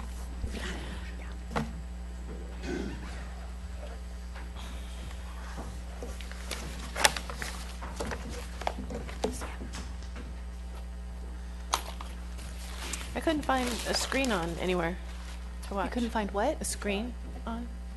A street? A screen that was Oh. on. Yeah. So there wasn't Oh, anything it to wasn't watch. on? No, No, It wouldn't work? no. Oh, I'm had no sorry. signal. And then we got That's okay. locked out. Okay, we will move on to 17-1356. Due to the proximity of my business to their business, I'll have to recuse myself. Okay.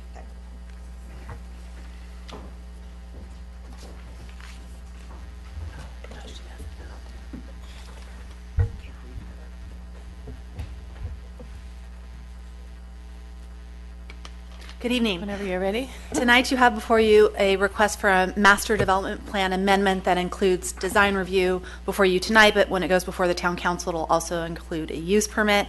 And the proposal is to convert the existing laundry facility and staff support structure that's at the rear of the Villaggio Inn property and adjacent to the highway on the west side and the tennis courts on the south side to a corporate event center that would primarily serve the Villaggio and Vintage Inn properties. And the existing 4,000 square foot laundry facility will be converted into a 3,971 square foot corporate event space. As I mentioned, it's associated with both the Villaggio Inn and the Vintage House. And the primary purpose of the space will be for corporate events, conferences, and meetings. However, non-hotel events are slated to take place. The proposed building will replace the existing building and will feature the same general footprint and the same location. And a new two-story glass entry will serve as the primary architectural element in that it's a transparent entry feature to display the exposed heavy timber trusses on the inside. Plate height of the main portion of the structure for events will be 20 feet, and overall height will be 29 feet 2 inches. And this is a two-story height, even though it's a one-story use. And then the portion of the building that contains the restrooms and service utility room on the west side will be a one-story element with a flat roof reaching a height of 12 feet 9 inches. Across a patio area is proposed a new 750 square foot warming or service kitchen that will serve the event space, and this will be added on the adjacent parcel known as the Viva Marketplace parcel. It will be a one-story building with the same pitch gable roof line as the main event space. And a large patio area is proposed between these two buildings.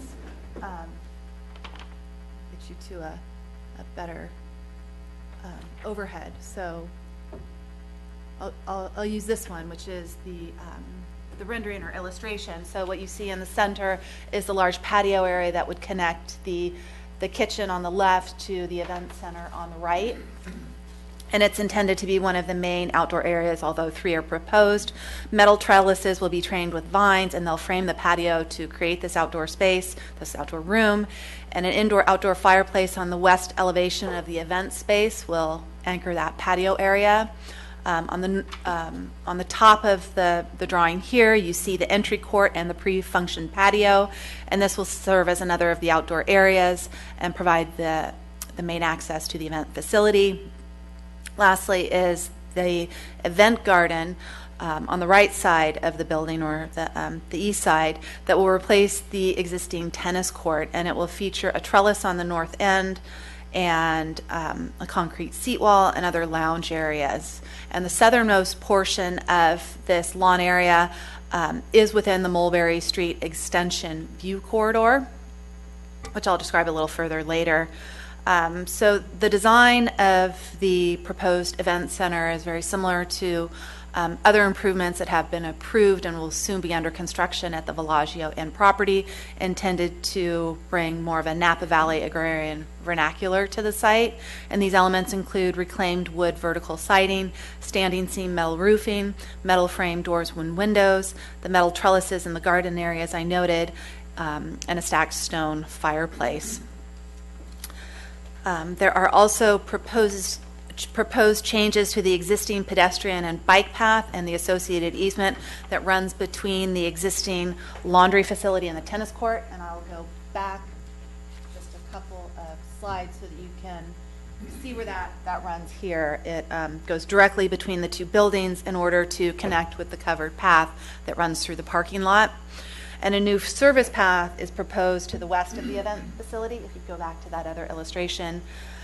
And the purpose of this path is for delivery carts associated with the hotel to deliver food and supplies to the facility. And the applicant would propose to reroute the bike pedestrian path and the associated easement. It would terminate at the north end and empty into the parking lot before taking more of a meandering route to connect with the existing path.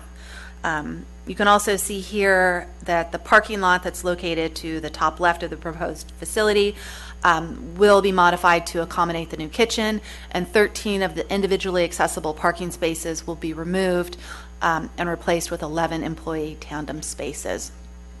And so the project, let's go to the next screen just to simply, this is the floor plan, and these are the elevations to give you more of a feel of the architecture. So the town code includes development requirements for commercial uses, including floor area and setbacks and height limits and a number of other items. And for the most part, the project is consistent with these. There are just a few items of the proposal that I want to bring to your attention and discuss perhaps in greater detail. And one is the view corridor for the extension of Mulberry Street. And that view corridor runs directly through the existing tennis courts. and the tennis courts and the fencing are proposed to be removed, and landscaping and lower level elements are proposed to bring it back to a more natural state. The building, as you see it, sits on the footprint of the existing structure. It lies outside of the view corridor, and so the site has been designed in respect of those requirements, and it's a view corridor of 35 feet free of buildings and 20 feet free of significant landscaping that would block views. Another one of the issues before you is parking, and I mentioned that we'll be losing many of the individually accessible parking spaces for the tandem spaces, and the parking lot is predominantly used for employee parking, so it's simply changing the nature of the spaces, and we would enroll this element of the project in the employee parking management program, and employees would be required to be staffed and staged to use those parking spaces. And we see no problem with the tandem nature of the spaces. In addition, the conversion of the use from a laundry facility that supports the hotel to an independent event center has a parking demand that increases the needed number of spaces by 27, and this is because we've assessed the use at 1 space per 100 square feet for an assembly use. And this takes into account the fact that the event center is not just for hotel-related events, although it will be predominantly used for that use. It will be open to other public events or rentals, and for this reason, those additional spaces are necessary.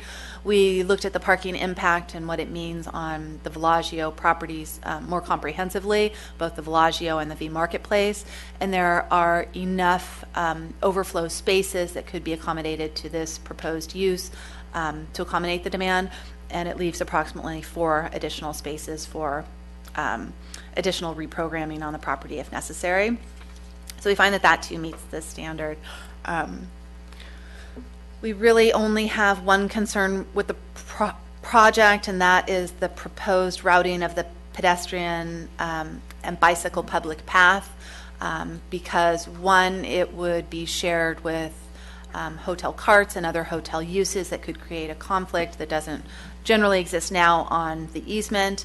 And the second concern is that it empties into the parking lot before connecting with the other areas of the path. And we believe a better option is to have the path veer east before it reaches the event center to maintain more of its current configuration and separation from traffic.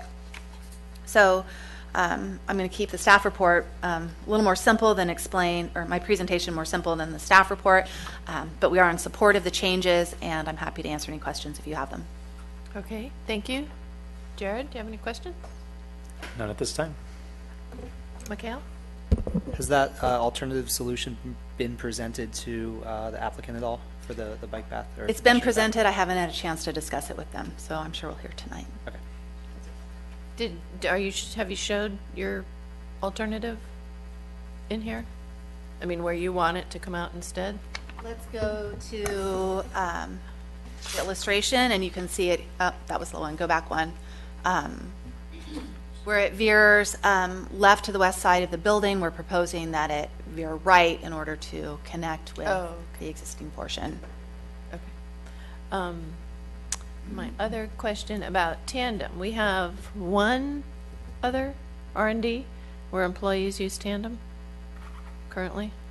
It exists currently, in existing use currently, but we have another proposed business, right, RH.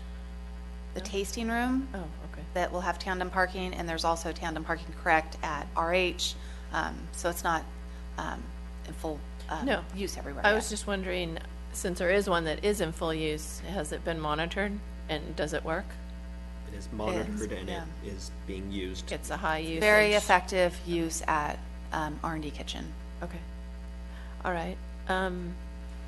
The parking on the northeast side, the long spaces, are those tandem or are those tour buses? Those are tour bus parking spaces. Okay. And there's no change to those spaces proposed under this application. Okay. Barbara, did you have any questions? Not right now. Okay, thank you. All right, then we will hear from the applicant. Hi, good evening. My name's Aaron Cook. I am an architect and planner, and I have my team here with me. We have a landscape architect, lighting, and also another architect, as well as Steve Davina, who is running the hotel. And I just wanted to take you guys through maybe a bit more detail of what Sandra gave us, and she did a really great job of explaining the project. So I'll kind of make this pretty quick. Should I just point to you when I want to, I guess, go to the next pages? Sure. Okay. Does that clicker work? No, this is just a laser pointer. Oh. Which I don't know if it's going to work, but I will be your clicker. Okay, great. Where's our? I have a USB, so I'll set it up.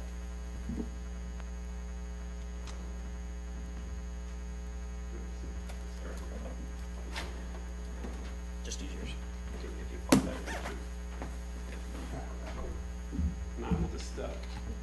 That's what this is for. Oh, there we go. It does work. Great. So I assume you guys are all familiar with Owen Town, so you know the project and where it is. It's an existing laundry facility and tennis courts and 4,000 square foot building, and we basically want to take that use away and try to put something a little bit more productive on the site there, something a little bit more elegant also. I know this building was built in about 1997, and it is, to say the least, a poorly constructed building, and also not very elegant. Oops, sorry. And I know we went over the FAR. Sandra doesn't have any, or I should say staff doesn't have any problem with the existing FAR, given the square footage of the space that we're basically just replacing, as well as existing parking. Right now we have 572 spots. We'll be going to 570 with the reconfiguration of this path and tandem parking, because our project, the exhibition kitchen, grows into some of the existing parking spots. And then I also want to bring up parking. One thing that we started taking a deeper dive into, and this was after we submitted our project to staff, was looking at that bus spacing and coming up with a better solution for days in which we're holding events that are not necessarily associated with the hotel, because that is a possibility. And one of the solutions we came up with would be to take some of that bus parking on those particular days and turn them into valet parking. And I know that operations has been working with a valet company, I believe they're called AAA Valet, to sign a contract to get them to manage that process. Now, this, of course, is our take on it. We've done the math, and I'm not a valet parker, but those guys can get probably a lot more cars in 24 spaces than I ever could. So, but it is based on the town standards of what we can do there. Additionally, we wanted to look at, if you look in the upper left-hand corner, I hear that ride sharing is kind of a problem here, where Uber and Lyft drivers kind of just stop and open their doors and just people jump out. Now, as somebody who commutes to work in San Francisco, I despise that, because I have to slam on my brakes on my bike and sometimes worry about getting hit. So we would like to actually put an area on site, which is in that upper left-hand corner, for that to be a dedicated location, so that the ride share drivers can go there, drop people off. They're out of the main street. Can you point to that? Yeah, is your this pointer? works. Right there. Yeah, if you go up to follow the arrow all the way up, it's right there. And Steve, that's the current event space right there. And the building that's where it says Track 4 is the Grosinger Estate. Oh, okay. To give you context. Additionally, we're proposing to add a couple more EV spaces. We all know that electric cars are coming into their own here, which is a wonderful thing. And we'd like to increase that infrastructure for the town so that people can charge their EVs when they're up here. I guess we can, I have this, I'm sorry. So this is the existing building. I think it refers to what I was saying about before. It's just, this is a back of house building, and it's, as such, it appropriately looks like one. So hopefully our new design will be I hope you guys will see that our new design is an improvement upon what is being done here. And so as I meander through this, I just, again, I want to talk about some of the things that are going to happen here. One of the areas of concern I want to address also is that the existing functions of the laundry facility will be taken off site. That being said, there are functions such as a break room and staff kitchen that will be relocated. Again, if we look in the upper left-hand corner, you can kind of see that square up there. Actually, excuse me, I need to show that in the next slide. But I did want to point out on this slide, that particular building right there will be taken down. That's a 670 square foot building, and that'll be taken down because we're adding that exhibition kitchen on that track 5. So we're kind of trading spaces a little bit there. You can also see that we're planning on removing some parking spaces existing, and we'll show those in the next slide as well. Oh, sorry. So this is the next slide, and if you look up in that upper left-hand corner, again there, that's underutilized space right now, which we'd like to use, and I believe Steve can talk more to this if you have any questions about staff break room, staff kitchen. And then again, you can see the tandem parking spots, employee tandem parking or valet stalls. You can go right there. We end up losing 2 spots overall because we encroach into the parking area with the kitchen space. But we're only down 2 spaces to do that. And then again, the bus valet parking spots, we can get 24 spots there. And then I'm going to turn it over to Paige, who is our landscape architect, who's going to run you through what she's done. Thank you. Did anybody on here have questions of the architect? No? I think he's coming back after me. I only have a little tiny portion in the middle here. So I just want to speak a little bit to the landscape, but also to the site plan. I think one of the challenges to this site is its proximity to Highway 29. So one of the major things that we're going to want to be doing on the south side is mitigating that noise and trying to make these outdoor rooms that spill seamlessly from the interior space more comfortable. So we've integrated very dense landscaping on the south side and are proposing a berm, a landscape berm that's outside of the view corridor to help undulate the land and plant it in a natural way so that it looks like it's always been there, but it helps mitigate some of the sound. The major things that we're wanting to integrate into the landscape is basically having these outdoor rooms that spill from the interior out. So you really have this seamless transition from the interior space.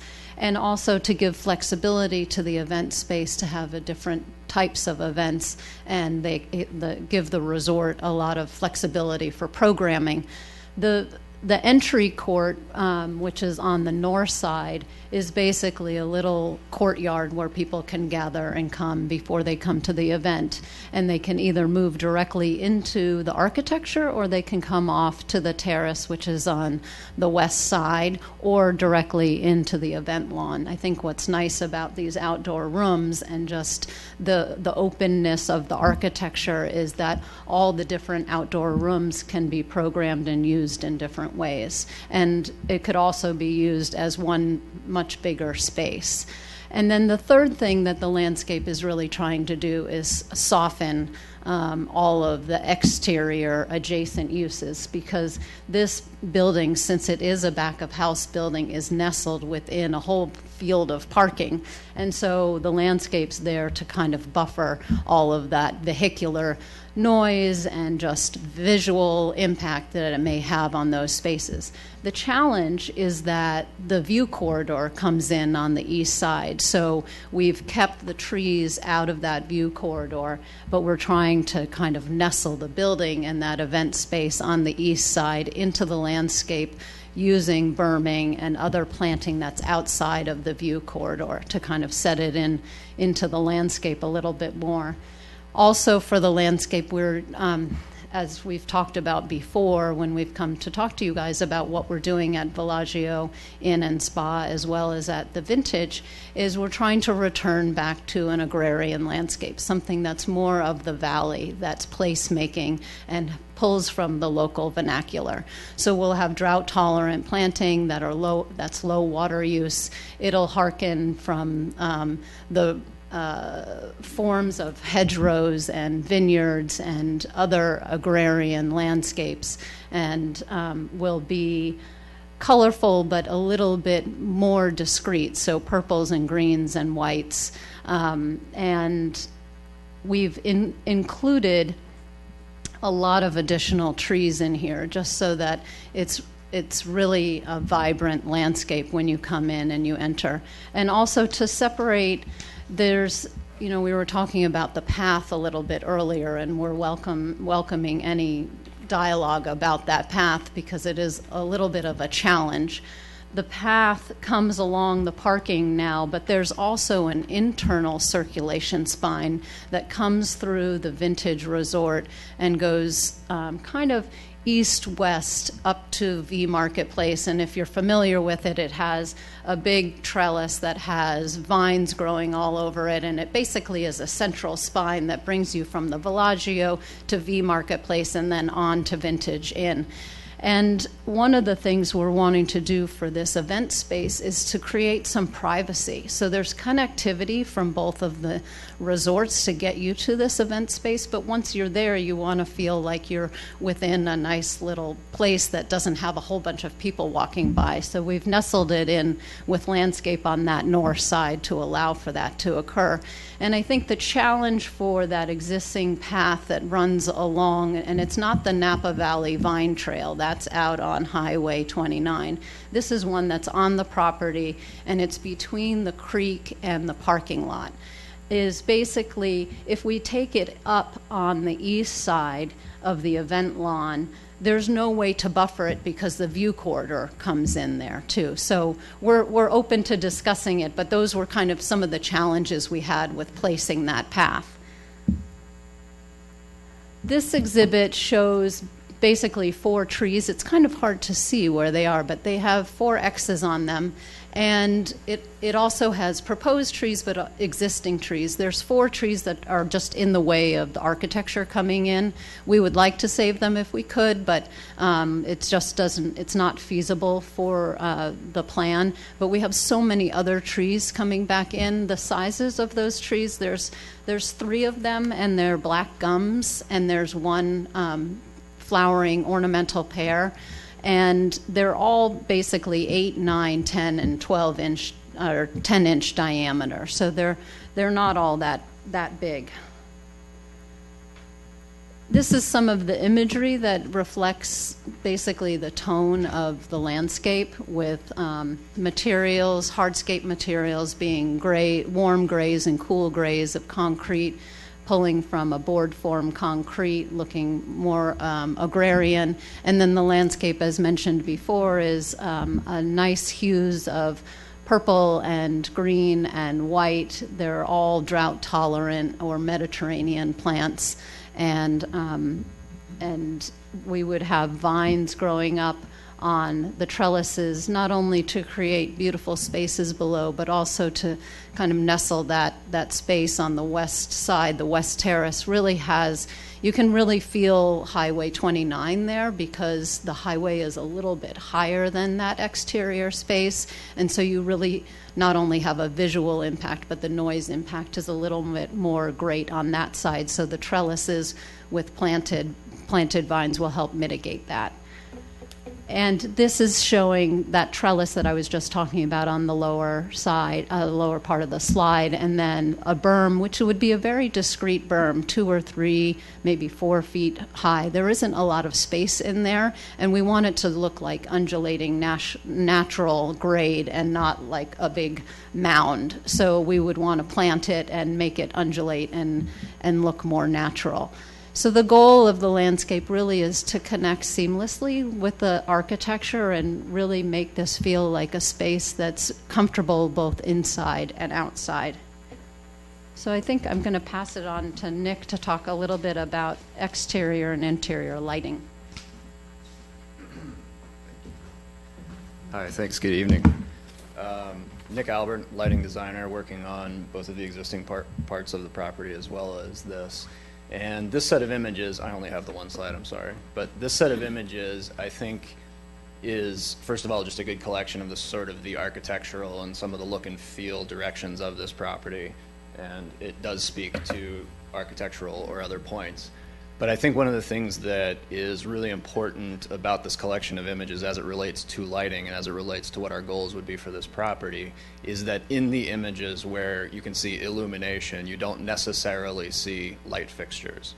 I see the goal of the lighting on this project to both allow people in this space or in this immediate vicinity to perceive the interior of the project through some of these beautiful architectural windows and armatures, and for the people in the exterior to feel or perceive as though they are in an enclosed space. So the lighting has that sort of dual purpose, bridging off of what Paige was saying and Aaron were saying as the goals of the inside-outside connection and really making this a warm and inviting event space.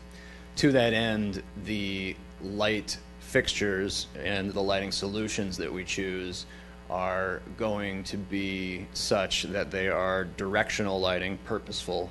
We're not intending to just broadcast light indiscriminately. This will be lighting directed at a surface, maybe the ground plane, directed at a feature, maybe an architectural feature that allows definition of a perimeter, or a landscaping feature at the edge of the property that gives you that sense of containment and that sense of boundary or enclosure, or directed at an interior architectural feature that you can experience from the outside of that building as part of the beauty of the architecture, as part of a beacon of an inviting element within this space. Another key element is that we are going to need to mitigate the brightness and mitigate the sort of whiteness of the light. We want this to be warm, glowing. It should build off of the natural materiality of the architecture. It should have that classical feel of incandescent lighting, but still be energy efficient LED sources. We don't want to create unwarranted sky glow or any impact to the nighttime environment, no impact to the sensitive creek and natural areas at the back of the property as well. The idea would be to make the lighting as low level as possible while still maintaining safe, fun, and functional environment for the guests and users of the space. And again, this is just imagery that we have pulled up, just inspirational imagery, vernacular, Napa, agrarian. Those are words that come to mind and to describe what we're trying to do here. And we're now going to get into the architecture, and I appreciate everyone. I know this has been a long day, and we'll quickly run through the rest of this process. We wanted to show you the existing floor plan on the left. This is the existing laundry building. Our new building is a couple feet shorter. We have to tear the whole thing down and start over, basically, because of structural issues and what have you. But we're sitting on the existing footprint there. And then we've got this event space with just some back of house and facilities there. Lawn right out front of it. The service kitchen areas in back with a little trellis around it, almost like a cloister that you'd find in an English church in a way. So it kind of creates this intimate space off the back of the function space, so that you can get all these different breakout spaces that are going to be part of this plan. So to highlight a few features of our elevations, first of all, the barn form relates to the agrarian vernacular that's part of the Napa region. In addition to the form, the natural materials and standing seam metal roof are complementary to the renovations happening elsewhere in the property. The scissor trusses, which are visible through the windows as well as inside, bring this vaulted ceiling, which gives you these tall windows, and the windows give you views to the property and also to the south. On the south elevation, you can see the tall windows out there. You'll be able to see the mountains from inside the space. There are folding doors all around the facade, and so when those are pulled open, it's going to get rid of the walls, so you have this indoor-outdoor space, allowing you to go from the building to the terrace or to the lawn. And then the terrace is framed by the kitchen, which on the inside, on the terrace side, you'll experience as a walk-up bar. And the terrace is also framed by the trellis all around it, creating this outdoor living room, which is enhanced even further with the fireplace. And that fireplace is an indoor-outdoor two-sided fireplace, again, emphasizing the indoor-outdoor feel in the outdoor room.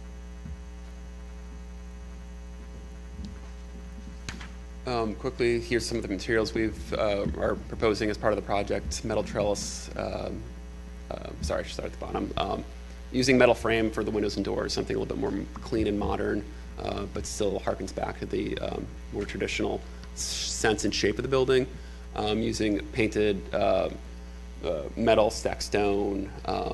Again, these gray muted colors that fit within the landscape, and we have a rendering coming up which will show you how this thing's going to look on 29, which is kind of an interesting illustration of how these materials work in the actual rendering. Again, reclaimed wood, a green living wall as part of the project, and metal standing seam roof. Again, this is our view of 29. This is the existing building as it is right now. The overall height is about 23 feet. I want to say, and we're proposing going up to 29 feet. And you'll see there it is. We've chosen colors that actually blend into the background. It's kind of difficult to see, but you can actually get a glimpse of where the top of the roof is. In the foreground is the kitchen, and behind that is the new event barn. I know this image is a little, it might be a little bit difficult, but does everyone see the building there, I guess? And we should note that it will be screened a bit more by the landscape design. So this doesn't represent the landscape design, just shows. Yeah, this is a representation of architecture. View corridor, we just wanted to reference back to that real quick. You can see the red lines that are going at about a 45-degree angle up to the right here.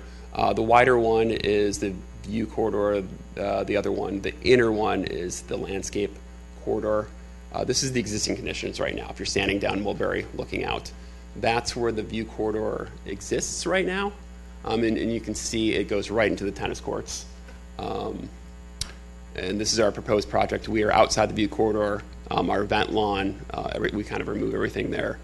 We keep some of the existing landscape, obviously, and any new landscaping will be complementary to the requirements of the code. Again, this is where our building will be, again, architecturally no landscape. That's the view corridor, so we're outside of that area right now. Last two images, this is an architectural rendering showing what the final product will hopefully look like. Well, if we design it the way we want to, this is what it will look like. And then, again, landscaping is for scale only. It does not represent the intended landscape design. And then this is our little courtyard area, which when we open, we'll have a opening party. So that's us. So any questions, we'd be happy to answer. Okay, thank you. Anybody have any questions for the architect? I was just curious, actually, the width of the walking bike path and car service path. Do you have that? Of what the new proposed one would be? I think we have it at You could. Sorry. I think it's at 8 feet. Okay. I don't think I have anything to scale right now to check it. So there's kind of there's two sections of it. So you can see the portion of it that comes off of the parking lot comes around into a tiny little turnaround. Mm-hmm. I believe that path from the parking lot to the turnaround it's either 8 or 10 feet, and then it gets more narrow as it becomes the pedestrian path, and I think that's 6 feet. The existing path is 6. Perfect. So we made it a little bit wider where it's going to have the carts. Great. Thank you.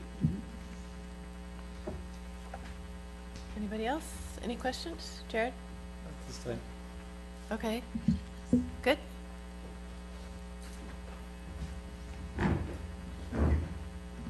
Thanks, everyone. Appreciate that. My name is Steve Davino. I'm the general manager of the Vintage Estate. A couple points I guess I'd like to make to try to bring this all together and understand maybe the rationale why we want to do this. So our goal and objective with the property, entire property, is to upgrade, enhance, and improve pretty much everything on the property. In October, we're pretty excited because we're going to relaunch Vintage House, formerly Vintage Inn. So that'll be the first debut of what we want to start doing on the rest of the property. So one of the things we noticed after coming in and operating the hotel here is that we really don't have the adequate event space to really support fully the business and to make it operate as good as it could be operated. Particularly like the first quarter of the year in Yountville. If a hotel here can run 80% in the first quarter, it's a very successful year. That's obviously the first quarter's the shoulder season or the downtime. And in order to really fill that and run 80%, you really need event space to do that. And it's mostly corporate event space that will drive this. This is high-level corporate meetings coming out of the Bay Area, et cetera. And they primarily they'll all be staying in the hotels.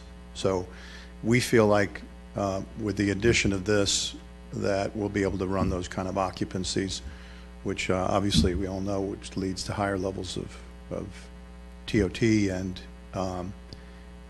greater levels of business off season in Yountville, just by the number of guests that'll be staying here. So that's really the business purpose and some of the rationale behind it. The other thing I'd say is, as it relates to parking, we have hired a parking management company. I've learned more than I would ever thought I'd know about parking, but some of these valet options will allow us to create so much more parking here. We're actually going to do valet parking for the hotels as well. And just by controlling the parking company is telling us that we can park 16 to 20% more cars in the same space just by using the valet option. So we're going to implement all that. We realize that we've got a lot of parking management to do, and that's why we've hired this company. So the only other thing I would say is that we want this space for corporate events. There are events that we've been approached to do, like Yountville Live, which we currently do.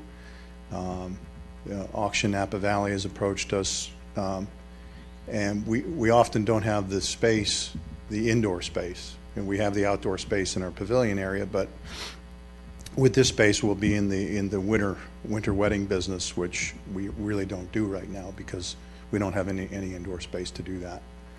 So we're hopeful this gets approved because we think it'll improve the property and improve Yountville. All right. Great. Thank you. Thank you very much. Any questions of him? Okay. I don't see any remaining public for any public comment, so we will open and close that, and then we can discuss it. Jared, do you have any thoughts? Yeah. Can I ask a quick question as far as the main design concept of how this vernacular style of architecture fits into the context of the V Marketplace, as well as where you're looking to head with the hotel? So Yountville is a pretty interesting place from an architectural point of view, because I guess we've kind of had a history lesson tonight going back to the first project, which, I kid you not, I thought that was a market, and I've been up here a lot, so I've never thought of it as a restaurant. But that being said, it tells a story through time, this town, in kind of a very unique and interesting way. And this is another part of that story. So I think it falls back to the idea that it is an agrarian structure with the vertical siding, the reclaimed wood, the natural materials, the shape of it. And it is a building of its time in that way, because it is a modern, more clean, more simplified building, as opposed to the V Market, which is, a wonderful building in its own way, because it is much more traditional in a sense of the way in which it was constructed, right? That building tells you the heritage of the people who built it, right? The Italian, I'm making an assumption, but the men who built the thing with their hands and built it up with bricks, and that's the story that it tells. And so it is kind of a dialogue between the two about where we are now, and someday there'll be another one there as well. And we've also see that the existing building that was there kind of told this bad story in a way, because it was this neoclassical building that was misproportioned and didn't really tell the story of what this town is or where it's going. We can agree there. Yeah, it was kind of a lie in a way, right? Like an insulting lie, and that's coming from me. And I love classical buildings, so when I saw this thing, I was like, oh my god, why did they? Anyway, so I hope that answers your question. Well, I guess I can make the leap between the V Marketplace and the agrarian barn style, but I guess where that question was leading is. In the current context, with more of the Italian Mediterranean style existing structure, is that, from lack of knowledge, I don't know if you're intending to make any changes to that parcel. So maybe it's the south direction that I'm more interested in. So the Vintage Lobby is going to start construction. Right. Hopefully pretty soon here. The Bellagio. I've been working on this project for 2 years, and I still get them confused. The exterior of those buildings, they're not going to change at this time. We're doing a revamp on the interior of the buildings. It's just one of those things where you can only chew so much. So this is kind of the next thing that we're chewing on. So there will be changes to the landscape and some upgrades to the overall site that will be part of this next phase of the Bellagio project. Yeah, I would just piggyback on that and just say that I think the intent for all of Vintage Estate is to take a departure from anything Italian looking. We're getting rid of all the Italian cypress, and I think wherever we can at Bellagio, we're trying to calm some of the facades down and make them a little bit more like this. And I mean, definitely at the Vintage, you'll see when Vintage House opens, the fenestration and the architecture that faces Washington Street has very similar forms. So we're trying to make it more cohesive and kind of divert it from Italian architecture. You good? No. Mikhail, question? No, I'm in favor of the plan. I think it works. The one thing I would hope that would be included whenever the staff goes through, or when town council goes through, is just something in terms of the larger events that are happening, a parking plan associated with that, just to make sure that the cars and the buses, and if they're switching for some of the tour bus spots into event parking spots, that all of that is kind of ironed out with these events that are coming to town. Aside from that, as long as they're open to continue conversations about the path with staff to see if there is a better solution, whether that is the case or not, if they're open to it, that's good for me as well. So I'm kind of in favor with those comments. Okay, good. Barbara, did you have any questions? No, I don't have any questions. I do like what I'm looking at, and I think it's the right direction for the property. And if we can work out all the kinks with the staff, I'm sure it'd be a nice product for the town. I don't have any questions. I'll just respond real quickly. We talked to the parking guy for the first time probably about 2 weeks ago, so we're all learning, as Steve was saying, how this is going to work, and we will have a comprehensive plan for the town council meeting, as well as we're more than happy to talk to the issues with the path and come up with a solution that's amicable. Okay, thank you. Jared, comments on the project, discussion? Sure. So first of all, it's easy as a group up here to ask pinpoint questions and stuff. I think the overall context is this is a very sharp project, a nice amenity to the existing parcel. It's as you stated, underused asset here. Great that you're able to get laundry facility off and repurpose a location in the existing hotel. So I would say that there are a few recommendations as it moves on towards council. Some of these just naturally occur as you develop the project. And I think for quite a few people, it may be helpful to have an overall cross-section through the property, just to get the spatial relationship between the kitchen and the structure and the outdoor event space. I think that really communicates that indoor-outdoor feel more effectively. On the lighting, I think it would be great if there was a little bit more detail. All the words are great. All the direction that you're saying is fantastic, but getting down to type of light fixtures, and maybe a lighting density study of just to showcase exactly what you're stating, and that basically just proves everything that you've mentioned here. And likewise for landscaping, really like the direction. Words are great, images are great, but a little bit more context would be probably helpful for the city council to base their opinion on. Real quickly on the bike path, I totally understand that the event lawn needs to be private, but I'll say that the existing configuration, I particularly use the trellis structure coming from V Marketplace over to this walking bike path. So another that it would be veering more towards the center of the parking lot, and then working closer to the Bellagio existing parking, basically on that 45-degree line. So I particularly like that link. Just it feels natural as a way of connection, but that's just a general comment that just. Yeah, so very nice job. Commend the team that you've assembled there, and looks like a great project.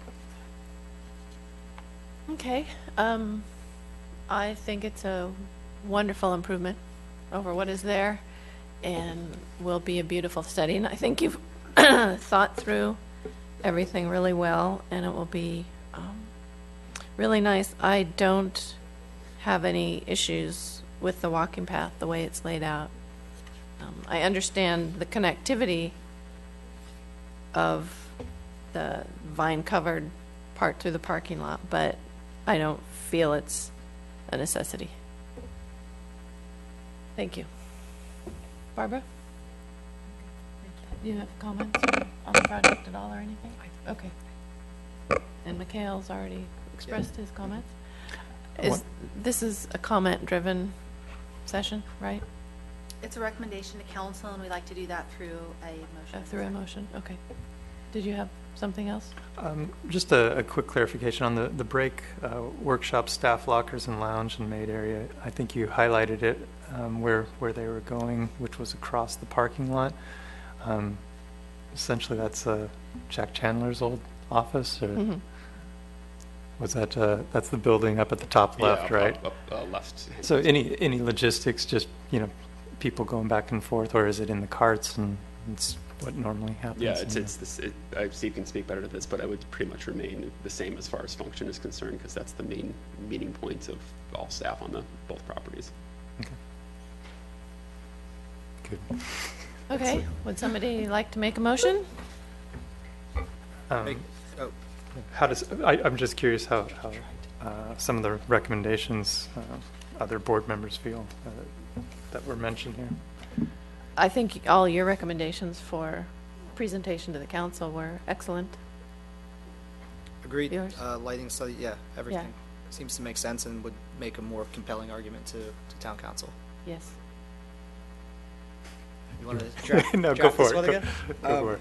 So I move that with the recommendations of a lighting study, light density study, the parking study, continued conversation with the walking path, whether or not a better solution exists or not.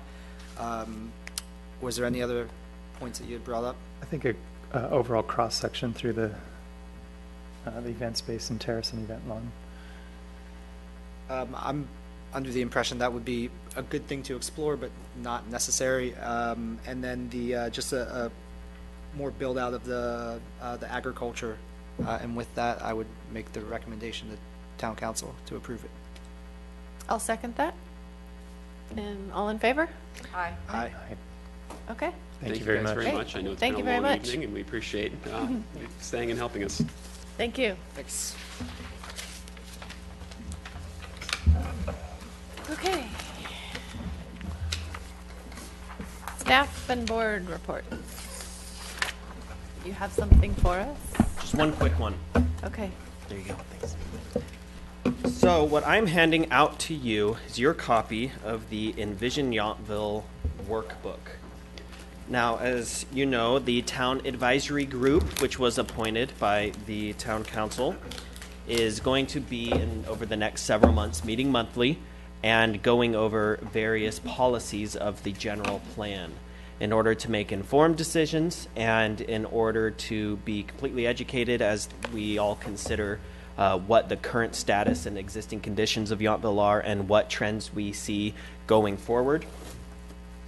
We have prepared this workbook that every member of the town advisory group is receiving and every member of the zoning and design review board is receiving. So here are 4 copies. You could take one and pass it on. What you'll see in this workbook, it's just a collective effort showing what is the current status of Yountville. What's the history of Yountville? How did we get to where we're going? How did we get to where we are, and where are we going? What trends do we need to be aware of? It covers everything from just the different trends of our community, the economic vitality, getting around regarding mobility, what defines Yountville's quality of life, and what stuff do we need to keep our eye on as we go towards the future and really, therefore, envision Yountville in the future. So we hope you enjoy this workbook, but use it, read it, mark it up, take notes. We encourage you also to come to the August 24th Envision Yountville workshop. It's going to be August 24th, Thursday at 6 p.m. in the Yountville Community Center. And that is going to be a much more interactive workshop where we'll just, anybody that comes, we want to hear their opinions. We want to hear what they have to say about different issues of the general plan and just overall what they want to see in Yountville. So it should be a really, really good event. One of the fun things we're doing with it, it's a quick polling system where we know that sometimes when you're in a room of 30 people, 1 or 2 opinions dominate and everyone else kind of kowtows to it. This kind of eliminates that by everyone getting a remote that says A, B, C, or D on it. And we'll ask a question saying, all right, what do you think, A, B, C, or D? People can answer anonymously, and then right away you get the opinion of everyone in the room. So using tools like that adds a fun element to the workshop while also getting some nice data to go off of as we make informed decisions for the general plan. So as members of the ZDRB, you clearly are involved with general plan policies. We want you to be informed. We want you to come to as many of these workshops or tag meetings as you can.